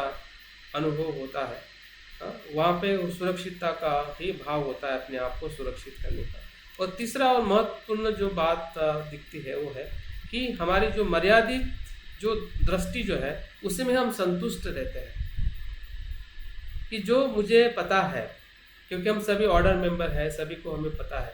लेकिन जो पता है उतने में ही हम संतुष्ट रहते हैं। जैसे कि अगर भंते ने कहा है कि हमें परिणाम कारक शरण गमन से सत्य शरण गमन की तरफ स्वतःपन्न प्राप्त करना है, तो बस उस शब्दों को ही पकड़ के रखेंगे और उसमें संतुष्ट रहेंगे। उसको दूसरे पहलू को हम देखेंगे नहीं कि भाई दूसरा भी कुछ पहलू उसको वहाँ तक जाने का हो सकता है,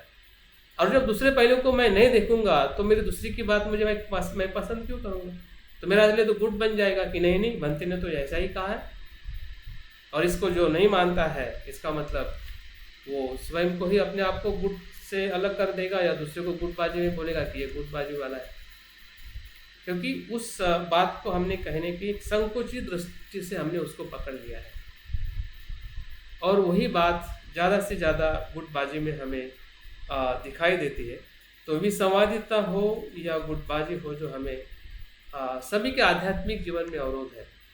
ये मेरा और तुम्हारा जीवन में सभी का, जहाँ जहाँ पे भी आध्यात्मिक जीवन अगर ऊपर नहीं उठ रहा है या गति की तरफ नहीं जा रहा है, तो इसका मतलब कहीं ना कहीं हमारे चैप्टर में हो या हमारे आसपास में हो या जो भी हम जिसके साथ में भी हम संग जीवन जी रहे हैं, उसमें कहीं ना कहीं हमारी जो आंतरिक जो गुटबाजी है या शब्दों का जो हमारा संवाद जो है वो कहीं ना कहीं विसंवादित है, क्योंकि शब्दों से ही हम दूर चले जाते हैं। हाँ, बोलते बोलते हम ऐसा बोल देते हैं कि हमारा मित्र जो है हमसे दूर चला जाता है और वो दूसरे लोगों को दूसरी बात करता है। हाँ, जबकि उसके साथ अगर वो कुछ बात हुई है तो उन्हें उसी के साथ करनी चाहिए, जबकि वो दूसरों को बताता है। तो ये चीज़ें होने से ही गुटबाजी और विसंवादितता हमारे संघ में या जहाँ पे भी हम आध्यात्मिक जीवन जी रहे हैं, तो वो चुनौती है हमारे लिए। ये कोई बुरी बात और अच्छी बात के तौर पे हमें नहीं लेना है। ये ऐसा है, इसका मतलब संघ बुरा है, ये मैं नहीं कहना चाहता हूँ, और ना किसी को ऐसा समझना है। संघ अपने आप में शुद्ध है, जो आर्य संघ की हम बात कर रहे हैं, और भंते भी हमें जिस संघ की तरफ लेके जाना चाहते हैं, भंते का भी दृष्टि पूरी तरह से शुद्ध है, स्पष्ट है। लेकिन हमें जो दिखने लगता है, अगर वो चुनौती को अगर हम नहीं समझे जो हम प्रयास कर रहे हैं, तो हम दूसरों को ब्लेम देंगे कि भाई उसने करना है, उसका दायित्व है, वो मित्र कन्वीनर है, वो चैप्टर कन्वीनर है, वो सीनियर ऑर्डर मेंबर है, उसने करना चाहिए, उसने सोचना चाहिए। लेकिन ऐसा नहीं है, मुझे तो ऐसा नहीं लगता है, और संघ ऐसा नहीं होता है। संघ इंडिपेंडेंट है, इंडिविजुअल से बना हुआ है। तो आप भी इंडिविजुअल है, मैं भी इंडिविजुअल हूँ, हर एक व्यक्ति इंडिविजुअल है, और उसके वजह से हमें स्वयं को ही इस चैलेंज को देखना पड़ेगा और उस पर हमें कार्य भी करना पड़ेगा। तो उसका कार्य करने के लिए दो उपाय मुझे समझ में आते हैं। एक तो हमने सम्यक दृष्टि को प्रतीत्य समुत्पाद के साथ में देखने का प्रयास करना चाहिए कि हमारी जो वाचा जो है, वाचा का जो शील जो है, कहीं ना कहीं किसी कारण परिस्थिति से बाहर आता है। कोई ना कोई परिस्थिति निर्माण होती है,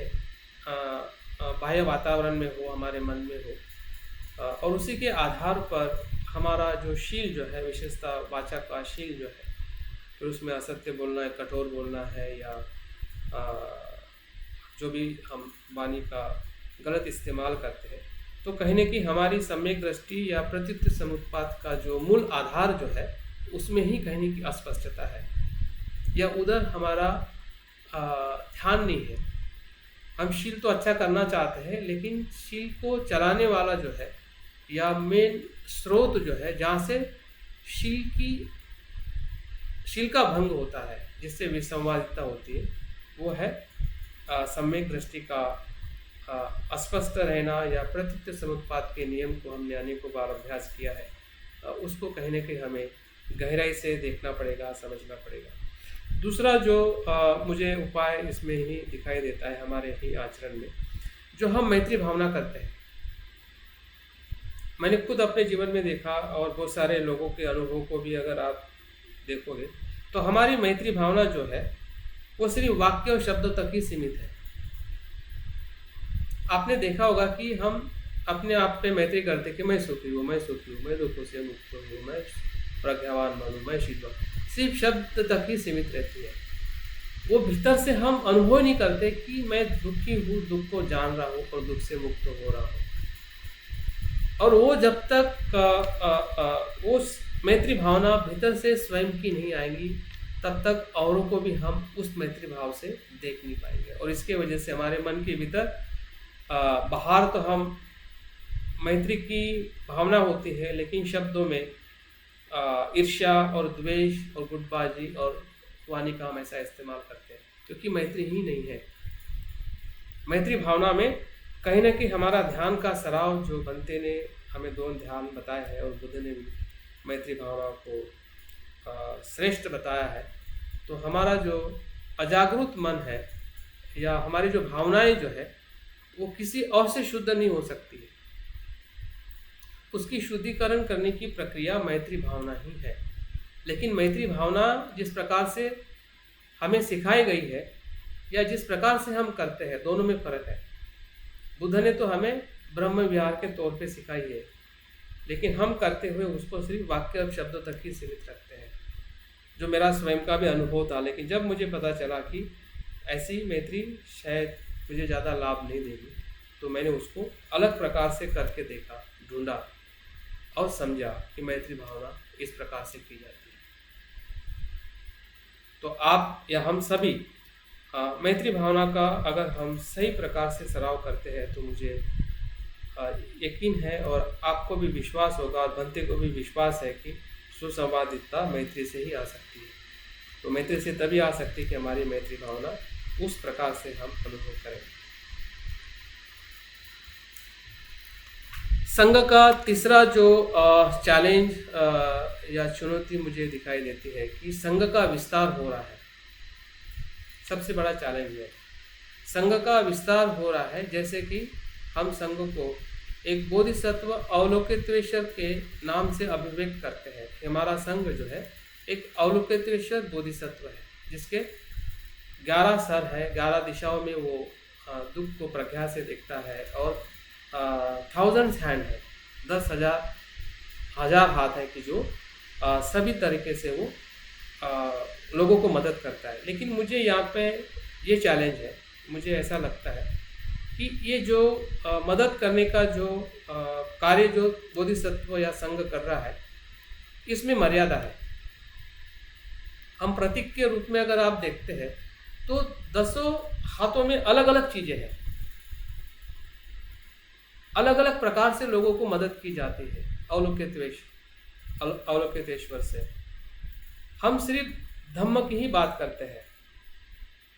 और वो उसी ही आधार पे बात करते हैं कि जो हमें धम्म सिखाया गया है। जबकि लोगों की जो ज़रूरत जो है, क्योंकि एक एक हाथ में एक एक चीज़ होनी चाहिए, सब हाथ में एक ही चीज़ हो तो संघ का जो विस्तार हो रहा है उसको कैसे संतुष्ट करेगा। जैसे कि आपके आसपास में 10 लोग हैं, 10 लोगों की ज़रूरत अलग है। अगर 10 लोगों की ज़रूरत को अगर 5 ऑर्डर पूरा करना चाहते हैं और एक ही प्रकार से 10 लोगों को चीज़ दे रहे हैं, तो उसमें से एक ही लोगों की ज़रूरत पूरी होगी, 9 लोगों की नहीं होगी। क्योंकि जो हम धम्म बताने वाले जो ऑर्डर मेंबर है या हम जो भी धम्म प्रचारक है, तो विस्तार के हिसाब से जो हम आगे बढ़ते जा रहे हैं, तो हमारी जो मदद करने का माध्यम भी जो है उसमें भी बदलाव होना चाहिए, या उसका भी हमने ध्यान रखना चाहिए कि लोगों को धम्म के साथ साथ में, धम्म तो अग्रसर है, धम्म दान श्रेष्ठ दान, धम्म का हमें बिल्कुल निगलेक्ट नहीं करना है, वो तो मदद करनी ही करनी है। लेकिन उस मदद के साथ साथ शिक्षा का है, रोजगार का है, आरोग्य का है, मानसिक जो सुख है, चिंता से मुक्ति है, सामाजिक परिवर्तन है, बौद्ध कला संस्कृति विज्ञान है, ये भी बोधिसत्व के हाथों का ही विस्तार है। इन तरीके से भी हमने संघ के विस्तार को देखना चाहिए और उसको हमने जो 1000 हाथों से 1000 प्रकार की जो मदद है लोगों की ज़रूरत को समझते हुए हमने अपनी शक्ति को विकसित करना चाहिए। तभी जाके संघ के विस्तार को हम संतुष्ट कर सकेंगे। एक तरफ अगर विस्तार होगा और उस तरह से अगर हम उनकी जो ज़रूरत है, उनकी जो आवश्यकता अगर हम पूरी नहीं कर पाएंगे, तो बहुत सारे हमने देखा है कि जो मित्र 100 बन जाते हैं, लेकिन एक साल के बाद आते आते 10 या 25 मित्र में ही हमारा वो मित्र की गति रुक जाती है। तो अगर ऐसा हो रहा है, विस्तार हो रहा है कि हमारे पास में हमने 2500 मित्रों की दीक्षा दी है, तो 100 मित्र की दीक्षा के बाद तब तो सभी की प्रेरणा थी कि मित्र बनना है, बनाने वाले को भी और बनने वाले को भी। लेकिन उसके बाद वो मित्र कहाँ चले जाते हैं, क्योंकि उस प्रकार से बाकी मित्रों को संभालने का हमारे पास में नजरिया जो है, जो अवलोकितेश्वर बोधिसत्व से हमें सीखना पड़ेगा। या संघ का अगर विस्तार हम कर रहे हैं, हो रहा है, ये हमारे लिए बहुत ही आनंद खुशी की बात है। लेकिन जब उसका अगर विस्तारित स्वरूप अगर आगे नहीं बढ़ पा रहा है, इसका मतलब कहीं ना कहीं बोधिसत्व अवलोकितेश्वर का जो मदद करने का जो माध्यम है, उस पर हमने फिर से पुनर्विचार करना चाहिए, चिंतन करना चाहिए। यही उसके ऊपर सबसे बड़ा उपाय है। अभी आखिरी जो 3 जो चुनौतियां है धम्माभ्यास में, उसको मैं संक्षिप्त में बात करके मैं अपनी आज की बात को मैं विराम करना चाहूँगा। धम्माभ्यास में 3 प्रकार की चुनौतियां मैं देख पा रहा हूँ। पहली चुनौती जो है कि जो हमें धम्माभ्यास में जो पारंपरिक या जो हमारे निर्धारित विषय है, उसी विषय को ही लेके हम अभ्यास करते हैं। ये मर्यादा है, ये चुनौती है मेरे लिए। या मैं देख पा रहा हूँ कि हमारा जो भी अभ्यास मैं कर चुका हूँ और अभी भी जो अभ्यास किया जाता है मित्रों के लिए, सहायक के लिए और इवन ऑर्डर मेंबर के लिए भी, तो उसमें अन्य विषय का जो ज़रूरत है उसका अभाव है। मैं ये नहीं कह रहा हूँ कि जो हमारा सिलेबस है, जो बनते से या संघ ने इतने अपने अनुभव से बनाया है, वो अनुकूल नहीं है या पर्याप्त नहीं है। वो पूरी तरह से अपने आप में पर्याप्त है। लेकिन जैसे मैंने कहा है कि हमारा संघ जो है एक तीसरे फेज में आ चुका है कि आज हम विकसित हो चुके हैं। लेकिन विकसित होने के बाद में हमारे पास में बहुत सारी चुनौतियाँ हैं, और उस चुनौतियों के साथ में अगर हम आगे बढ़ना चाहते हैं तो हमें आज की ज़रूरत को भी हमें देखना पड़ेगा कि आज की ज़रूरत क्या है। धम्म के साथ साथ, धम्म को छोड़ के मैं कोई भी बात नहीं कर रहा हूँ। अगर मैं सहायक अभ्यास की बात करता हूँ, अक्सर हमें या हम भी सहायक को पढ़ाते हैं कि बुद्ध पूजा के बारे में बताते हैं, ध्यान क्या है, शील समाधि, धम्म क्रांति क्या है। इन बातों को हम अक्सर धम्म सहायक के अभ्यास में हम लोगों को या उससे हम परिचित कराते हैं। लेकिन इसके ऊपर और एक चीज़ या 2 चीज़ें इसमें ऐड होनी चाहिए इस अभ्यास में सहायक मित्र, क्योंकि सहायक हमारे लिए एक रॉ मटेरियल की तरह है। अगर उस रॉ मटेरियल को अगर आप प्रॉपर गाइडेंस नहीं करते हैं कि जो उसकी पोटेंशियलिटी है और उसकी ज़रूरत है, तो आते आते वो छूट जाता है। क्योंकि अगर उसकी ज़रूरत संतुष्ट नहीं होगी, धम्म तो संतुष्ट करता ही है, लेकिन धम्म के साथ उसके जो जीवन की जो समस्या जो है, अगर वो संतुष्ट नहीं होती है तो वो धम्म को बाजू में रख देता है। और अक्सर हम भी अपने जीवन में देखते हैं कि जब समस्या में आती है और समस्या का समाधान नहीं होता है, तो हमें भी ध्यान करने में हो, अभ्यास करने में हो या किसी से बात करने में भी हमें रुचि नहीं होती है। तो ये तो सामान्य लोग हैं कि जो बहुत ही बिगिनर है और उसको ये बातें तो हमें बतानी है। लेकिन 2 बातें मुझे लगती है कि इसमें बहुत महत्वपूर्ण है कि जो एक उपाय के तौर पे उसको हम ले सकते हैं। पहली जो बात है कि जो आधुनिक शिक्षा में बौद्ध धम्म का क्या महत्व है, इसके बारे में भी हमने एक विषय को इंट्रोड्यूस करना चाहिए। क्योंकि सभी जो आने वाला जो साधक है, आने वाला जो सहायक है, वो आज की आधुनिक शिक्षा से कहने के वो परिचित है। और उसमें बौद्ध शिक्षाएं या बौद्ध ध्यान किस प्रकार से महत्व का है, ऐसा विषय बना के अगर हम इसमें याद करते हैं तो निश्चित ही है कि सहायक का एक स्टैंडर्ड जो है आगे बढ़ते हुए कंटिन्यू रहने का, वो काफ़ी स्थिरता आ सकती है और उसकी ज़रूरत उसको वहाँ पे पूरी होती हुई दिखाई दे सकती है। और दूसरी जो महत्वपूर्ण जो बात है, जिसके शब्दों को सुन के ही हम अचंभित होते हैं और उसका हम कभी भी इवन हम चर्चा भी नहीं करते, वो सेक्स एजुकेशन, मैरिज और हमारी मानसिक चिंताएं, इन 3 विषयों को हमने इंट्रोड्यूस करना चाहिए कि हमारे समस्या में, हमारे जीवन में सेक्स का क्या मूल्य है, क्या महत्व है, विवाह का क्या मूल्य है, हाँ, और हमारे जीवन में चिंताएं क्यों और कैसे आती है। क्योंकि तीनों विषय जो है ना सहायक जगत में बहुत महत्वपूर्ण है। फिर वो युवा हो या लड़का हो या लड़की हो, सभी समस्या इसी से ही कहने की जनरेट होती है कि जो अपनी बात को वो ना कह पाता है, ना उनको बता पाते हैं, और उसी बात का वो दबाते दबाते वो अगर आगे आते हैं तो निश्चित ही है उनका जो सामाजिक या उनका पारिवारिक जीवन है या इवन धम्म जीवन भी वो उतना अच्छी तरह से जी नहीं पाएंगे, क्योंकि हमने उनको उस प्रकार से प्राथमिकता के तौर पर उसको हमने बातें नहीं बताई है। तो सहायक अभ्यास में मुझे लगता है कि इस बात का कुछ हम ऐड कर सकते हैं, जो हमारा इस लेवल का अभ्यास जो है वहाँ पे कुछ हमें समाधान मिल सकता है। मित्र अभ्यास की तरफ मैं देखता हूँ तो उसमें हमें बुद्धत्व का, मानव का आदर्श, आष्टांगिक मार्ग है, सामाजिक समाज का अर्थ है, बोधिसत्व आदर्श है, डॉक्टर आम्बेडकर बौद्ध धर्म, ये हमारा बेसिक अभ्यास है जो हम मित्र अभ्यास में अक्सर 2 साल 3 साल या जो भी हमारा समय है उसमें हम करते हैं। लेकिन इसमें और हमें कुछ अभ्यास की बहुत ज़्यादा ज़रूरत है। वो है, हमने धर्म का तुलनात्मक अभ्यास करना चाहिए। क्योंकि जब मैं देखता हूँ कि ऑर्डर मेंबर में भी जैसे आत्मा का, कर्म का, पुनर्जन्म के शब्द आते हैं तो घबरा जाते हैं, समझ ही नहीं पाते कि ऐसा होता है, नहीं होता है, क्यों होता है, क्यों नहीं होता है। भले हमने इतना बड़ा अभ्यास किया है, प्रतिद्वंद समुत्पाद हमें पता है, भवचक्र हमें पता है, सब कुछ पता है, लेकिन जब उसका सूक्ष्मता से अध्ययन किया जाता है तो कहीं न कहीं हमें प्रति प्रश्न निर्माण होते हैं। क्यों होते हैं? क्योंकि हमने अन्य धर्म में उसे क्या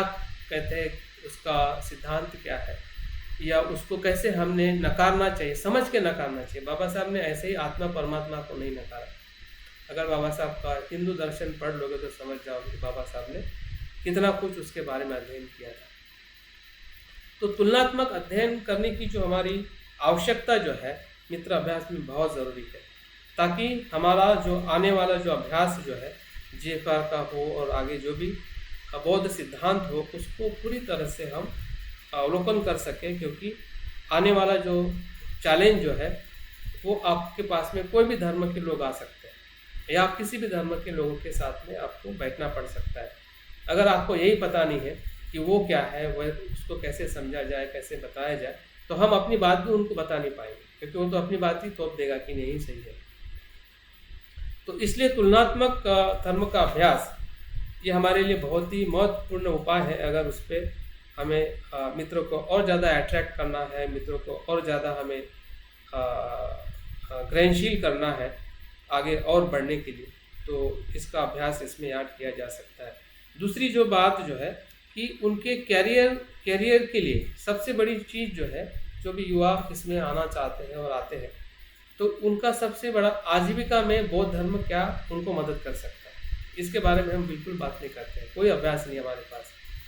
कि एक बौद्ध बनने से वो ध्यान मास्टर बन सकता है, एक बौद्ध बनने से वो लेखक बन सकता है, मोटिवेटर बन सकता है,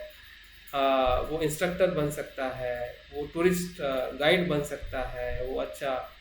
क्या कह सकते हैं, चित्रकार बन सकता है, अच्छा सिंगर बन सकता है, अच्छा पोइट बन सकता है। ये सब कैरियर है। अब इस कैरियर को हम इंट्रोड्यूस ही नहीं करते हैं। हमें लगता है कि बौद्ध धर्म मतलब सिर्फ आध्यात्मिक और एक ही लाभ के लिए लाभ है, लेकिन जब तक हमें सांसारिक लाभ नहीं मिलेगा तो आध्यात्मिक लाभ की तरफ भी हमारी प्रेरणा कहीं ना कहीं कम हो जाएगी। तो हमने इसके बारे में भी हमने मित्रों को अवगत कराना चाहिए।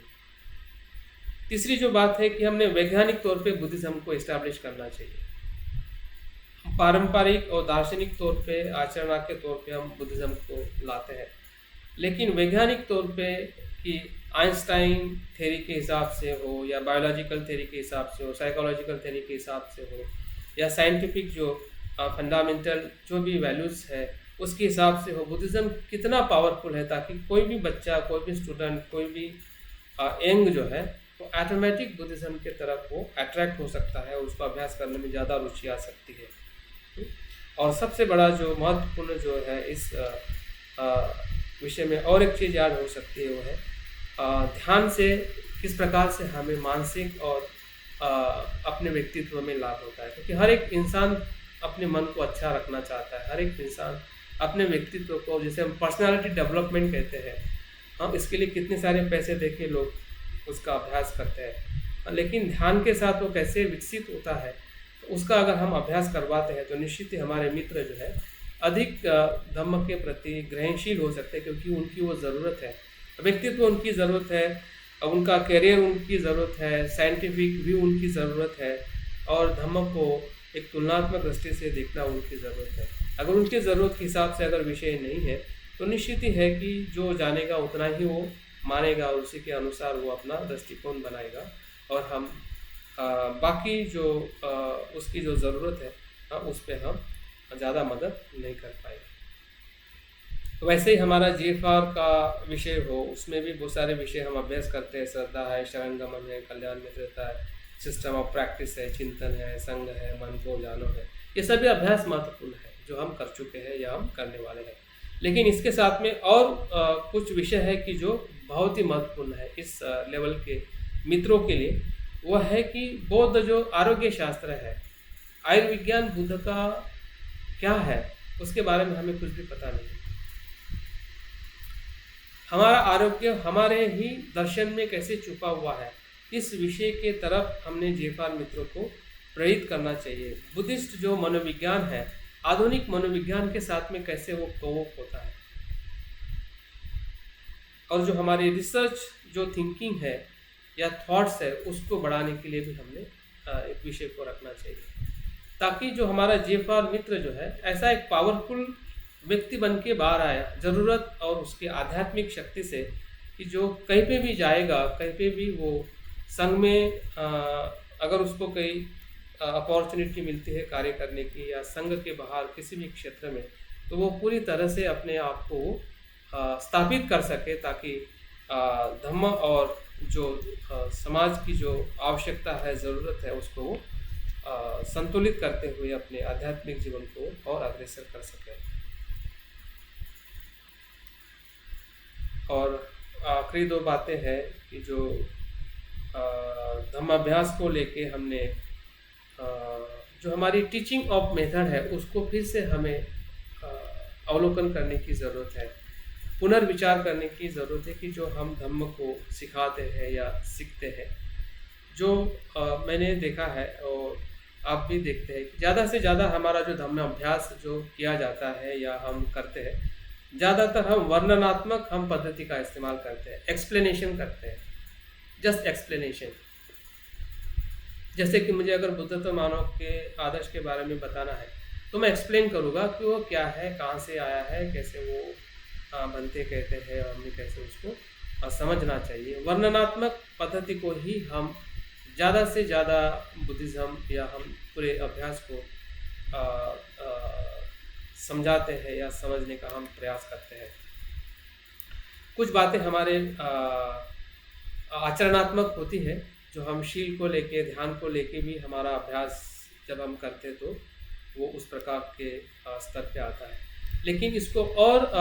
अच्छा करने के लिए, जैसे कि बुद्ध की जो अलग अलग पद्धतियाँ जो हमने देखी है, उसमें अगर हम थोड़ा अवलोकन करते हैं कि हमने तुलनात्मक अभ्यास करना चाहिए। जैसे कि जब हम बुद्धत्व का अभ्यास करते हैं तो ये बुद्धत्व का अभ्यास करते हुए हमने ये भी देखना चाहिए कि ये बुद्धत्व सिर्फ थेरवाद में क्या है, महायान में क्या है, वज्रयान में क्या है, और आज के परिप्रेक्ष्य में बुद्धत्व क्या है। इस प्रकार से उसको हमने अभ्यास करना चाहिए, नहीं कि हाँ कि बुद्धत्व मतलब ये भंते के शब्दों में ही समझना उतना ही पर्याप्त नहीं है। बल्कि उसके बहुत सारे जो पहलू जो है उसको हमने ढूंढनी चाहिए। तभी उसमें जो एक रोचकता है या उसकी जो और गहरी जो स्पष्टता है या उसकी जो आवश्यकता जो है और ज़्यादा महसूस हमें हो सकती है। अगर हम तुलनात्मक नहीं करते हैं, पर्टिकुलर उसी थॉट से जाते हैं कि नहीं बाबा साहब ने कहा है, ठीक है बाबा साहब ने कहा उसको मानो, लेकिन दलाई लामा ने भी कहा है, थीक नाथ हान ने भी कहा है, किसी साइंटिस्ट ने भी कहा है, तो उसका क्या वो ही नहीं है कि जो बाबा साहब बनते हैं और बुद्ध कहना चाहते हैं? क्यों उसके तरफ हमारा ध्यान नहीं जाता है? क्यों हम उसको एक्सप्लेन नहीं करते? क्योंकि हमने अभ्यास को एक विशिष्ट जो टीचिंग ऑफ मेथड जो है उसी को ही हमने फॉलो किया है। ये मुझे लगता है कि हमारे अभी के लिए और आने वाले समय के लिए सबसे बड़ी चुनौती है, सबसे बड़ा चैलेंज हो सकता है। और दूसरी जो बात जो है इसमें की जा सकती है, हमने सृजनात्मक पद्धति का इस्तेमाल, क्रिएटिविटी को हमने अप्लाई करना चाहिए। ये क्रिएटिविटी का मतलब यह है कि धम्म को बताते समय या एक्सप्लेन करते समय बहुत सारे जो सिम्बॉल्स है, बहुत सारे जो टेक्निक्स है, बहुत सारी जो इंटरैक्टिव मेथड्स जो है उसको हमने इस्तेमाल करना चाहिए, ताकि सामने वाला जिसको हम धम्म बता रहे हैं उसके भीतर से कुछ तो भी करने की, अनुभव करने की उसकी एक मेंटालिटी बन जाए। अगर सृजनात्मक अगर वो नहीं है तो सिर्फ वो सुनने के लिए रहेगा, वो थोड़ा अगर चिंतन अगर हम कर लिए तो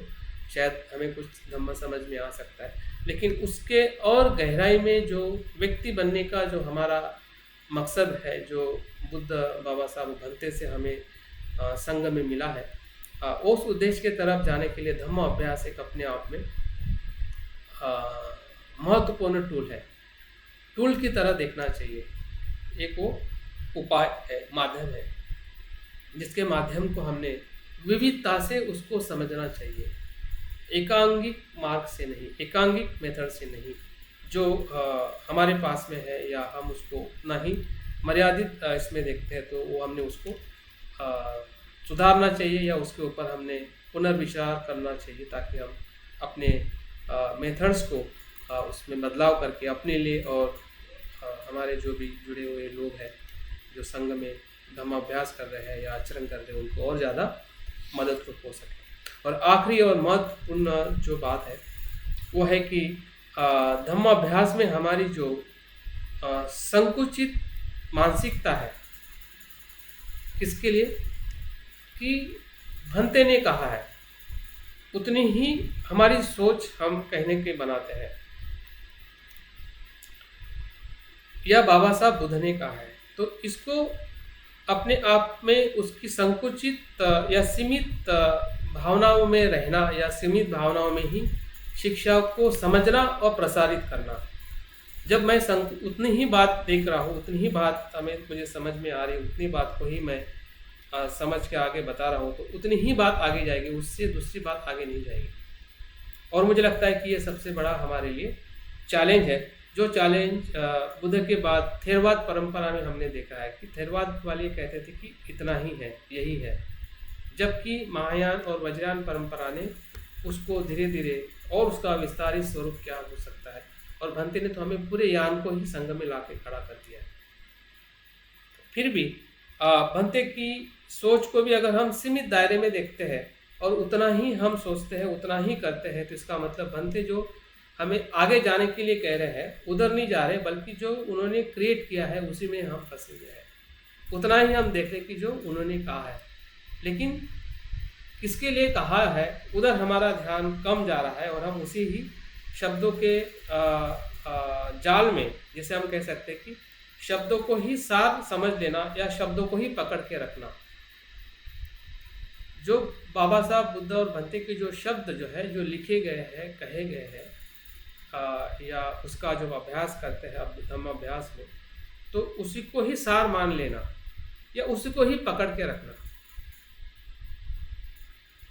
क्योंकि धम्म जो है असीम है। धम्म कैसा है? असीम है। और बुद्ध स्वयं कहते हैं कि धम्म एक तफारा जैसा है, तराफा जैसा है, कि आपका उसका उपयोग करके छोड़ देना है। तरापी जैसा है कि आपको एक जगह से दूसरे जगह तक आपको ले जाता है। हाँ, उसका जो अर्थ जो है, उसका जो मर्म जो है, तो उतना समझ के हमें बाकी शब्दों का हमें त्याग करना है। हाँ, और यही बात कहीं ना कहीं हमारे पूरे आध्यात्मिक समाज और संघ में हम इतने विकसित होते हुए भी हम कभी कभी उसी चीज़ को इसलिए पकड़ लेते हैं क्योंकि हमने वो दृष्टि बना ली है, या संकुचित रहते हुए हम शिक्षा को ले पा रहे हैं। और यहाँ से हमें ऊपर उठना ही हमारे लिए व्यक्ति बनने की जो प्रक्रिया जो है वो यही से निर्माण होती है, जिसे हम श्रोतापन की तरफ जाने का जो मार्ग जो है, जो धम्म अभ्यास से या धम्म अध्ययन से ही होता है, कि जो हमें धम्म को हमने सही तरीके से समझना है। और महायान में तो ऐसा कहा जाता है कि प्रज्ञा जो है या शून्यता जो है वो जहर की तरह है, या सांप के जहर की तरह है। अगर सांप, जहरीला सांप को अगर हम सही तरीके से नहीं पकड़े, या हमारे पास में स्किल नहीं है सही तरीके से पकड़ने की, तो वो सांप जो है हमें ही काटता है। तो हमारा ही किया हुआ विकास, उसमें ही हम फंस जाते हैं, वही बंधन हमें बन जाता है, और हम सही तरीके से व्यक्ति होने की तरफ हमारा जो पड़ाव है कहीं ना कहीं हम ही रोकते हैं। तो यही हमारे लिए चैलेंज है, और इस चैलेंज को हमने सभी ने इंडिविजुअली, मेरे लिए भी, हम सब के लिए ये देखने का प्रयास हमें करना चाहिए। तो उसके लिए कुछ उपाय मुझे लगता है कि जिस पे हमने कार्य करना चाहिए। पहला जो उपाय जो है, इसके ऊपर अगर उठना है, वो है कि हमने अपने अनुभव का जो चिंतनात्मक लेखन करना चाहिए। क्योंकि जो थॉट प्रोसेस और इमोशंस और हमारे आचरण में है, जब तक वो लेखन में नहीं आता है, लेखन के शब्दों में नहीं आता है, तब तक जो उसका जो प्रभाव जो है, या उसके साथ में जो समझदारी जो है, कहीं ना कहीं बिखरी हुई रहती है। आप देखिए भंते इतने स्पष्ट क्यों है, बाबा साहब इतने स्पष्ट क्यों है? क्योंकि उनका लिखान उन्होंने उस प्रकार से किया है। और मुझे लगता है कि बाबा साहब भंते को अगर हमें सही में उस दृष्टि से अगर देखना है कि जिस दृष्टि से वो हमें लेके जाना चाहते, तो उसका हमें अनुसरण करना पड़ेगा। जैसे बाबा साहब और भंते स्वयं अपने लेखन और चिंतन के माध्यम से वो हमारे सामने प्रस्तुत हुए हैं। तो ये सबसे बड़ा उपाय है इस सीमित दृष्टिकोण को तोड़ने के लिए। दूसरा जो है, जैसे कि मैंने मित्राभ्यास में भी कहा है कि हमने अन्य धर्म का और साहित्य का तुलनात्मक अभ्यास करना चाहिए। क्योंकि जितने भी धार्मिक हमारे तत्व जो है, वो हिंदू धर्म के परंपरा से जुड़े हुए हैं। जुड़े हुए मतलब उन्होंने वो लिए हुए हैं, और इसलिए हमें लगता है कि वो हम उनसे ले रहे हैं, जबकि उन्होंने हमसे लिए हुए हैं। अभी आपको मुझे कब पता चलेगा? जब हम तुलनात्मक अभ्यास करेंगे, सच्चाई को ढूंढेंगे, तब हमें पता चलेगा कि हिंदू धर्म के जितने भी साहित्य के अंदर, इवन उनके जो दार्शनिक है, जिसे हम क्या कहते हैं, शंकराचार्य कहते हैं, या जो भी वेदांत दर्शनकार कहते हैं, सभी उनके दर्शनों ने विज्ञानवाद और योगाचार से ली हुई शिक्षा है।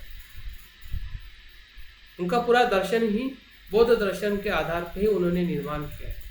लेकिन हमें ये पता नहीं है। और इसके वजह से कहीं ना कहीं हम अपने चित्त में आने वाले जो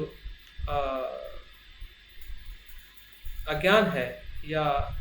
आत्मभाव है, या ईश्वरवाद है, या जो भी दर्शन जो है, वो हमें स्पष्ट नहीं हो पाता है, क्योंकि हमने कहीं ना कहीं उस प्रकार से अध्ययन नहीं किया है। हमने बौद्ध साहित्य का अध्ययन करना चाहिए, क्योंकि हमारा जो अध्ययन जो है, जिस प्रकार से भंते ने अनेक साहित्य का अध्ययन करके सर्वव्यापक बुद्धिज्म लिखा, और बहुत सारा उनका आगे का साहित्य हम देखते हैं, तो हमने भी अपने साहित्य अध्ययन करने की हमने प्रवृत्ति बढ़ानी चाहिए। ज़रूरी नहीं है कि कोई हमारे लिए अध्ययन करके किताब दे दे, मतलब वही किताब हमारे लिए महत्वपूर्ण है। हमने खुद भी अध्ययन करके हमने आगे की तरफ जाने के लिए वो किताबें हैं। भंते ने लिखी हुई किताबें वो आगे जाने के लिए है, हाँ, उतने में ही सीमित रहने के लिए नहीं है। हाँ, अगर बाबा साहब की लिखी हुई किताबें वो हमारे लिए सीमित रहने के लिए नहीं है, उससे भी आगे जाने के लिए उनका हमें मदद लेना है, और इसलिए हमें अध्ययन करना बहुत ज़रूरी है। हमने स्वयं के ग्रंथ की रचना करनी चाहिए। हम इतने सारे ऑर्डर मेंबर हैं, इतने सारे मित्र हैं संख्या में, जैसा मैंने बताया है। अगर हर एक मित्र, अगर हर एक ऑर्डर मेंबर एक पेज भी अगर लिखान करे किसी विषय पे, 2 पेज निर्माण करे, तो हमारा खुद का एनसाइक्लोपीडिया बन सकता है। 10 ग्रंथ हम बना सकते हैं, इतनी ताकत हमारे पास में है, लेकिन हम अपने सीमाओं में ही संकोचित है कि नहीं, हमें जो मिला है उतना ही हमें करना है, हमें आगे करे या ना करे, इसी से हमें श्रोतापन हो सकते हैं। लेकिन मुझे नहीं लगता है, जब तक हम खुद की कुछ की कृति नहीं करेंगे, खुद हम व्यक्ति होने का अनुभव हम स्वयं में नहीं करेंगे, और इसके लिए हमें अध्ययनशीलता को, हमारे विषय की जो विभिन्नता है, जो हमसे कहीं ना कहीं अभी भी धम्माभ्यास में या धम्म जीवन में कहीं ना कहीं स्पर्श नहीं किया है या छूटे हुए हैं, उस विषय को हमने अभ्यास करना चाहिए, ताकि हम धम्म की जो पारंपरिक जो हमें धम्म मिला है बुद्ध से लेके बनते संरक्षित जी तक, उसके साथ साथ में हमारी जो आधुनिक जो ज़रूरत है, आधुनिक हमारी आवश्यकता है, और आने वाली जनरेशन की आवश्यकता है, क्योंकि आपकी और मेरी जनरेशन आने वाले जनरेशन के साथ में जुड़ी हुई है। तो आने वाली जनरेशन अगर मन की बात कर रहा है, साइंस की बात कर रहा है, ध्यान के लाभ की बात कर रहा है, और अगर हमें पता नहीं है, अगर हम उसको उस प्रकार से समाधान नहीं कर रहे हैं, तो निश्चित ही है कि आने वाली जनरेशन धीरे धीरे हमसे छूट जाएगी। और मैंने बहुत सारे ऐसे बौद्ध परिवार देखे हैं, ऑर्डर मेंबर देखे हैं, कि वो स्वयं ऑर्डर मेंबर है, लेकिन उसके लड़का लड़की या बच्चे उस संघ से जुड़े हुए नहीं है, क्योंकि उनकी बच्चों की जो ज़रूरत जो है, अगर हम नहीं समझे, अगर हम उसको पूर्ति नहीं करें, तो हमारे ऑर्डर मेंबर के परिवार के लोग ही आने वाले जनरेशन के जो लोग हैं हमारे संघ से टूटते जाएंगे। तो ये सबसे बड़ी चुनौती है। अगर हमने धम्माभ्यास को और संघ को उस प्रकार से चुनौती और उपाय के माध्यम से जो बातें मैंने बताने का प्रयास किया है, तो मैं उम्मीद करता हूँ कि आप लोगों ने सुना है, और सुनकर ऐसा संभ्रमित मन ना करें कि ये बातें सही है गलत है। ये सही हो भी सकती है, गलत भी हो सकती है, लेकिन आप या मैं या हम सभी व्यक्तिगत रूप में जो समस्याएं हमें दिख रही है या जहाँ पे हमें अनुभव हो रहा है, उसको हमें ज़रूर चिंतन करना चाहिए, उसका उपाय ढूंढना चाहिए। बहुत बहुत धन्यवाद मेरे साथ में बने रहने के लिए, और जो मुझे सुनने के लिए। मैं अपनी बात यहाँ पे पूर्ण करता हूँ। जय भीम, नमो बुद्धाय। थैंक यू मंजू कुमार जी, बहुत लंबा टॉक रहा, काफ़ी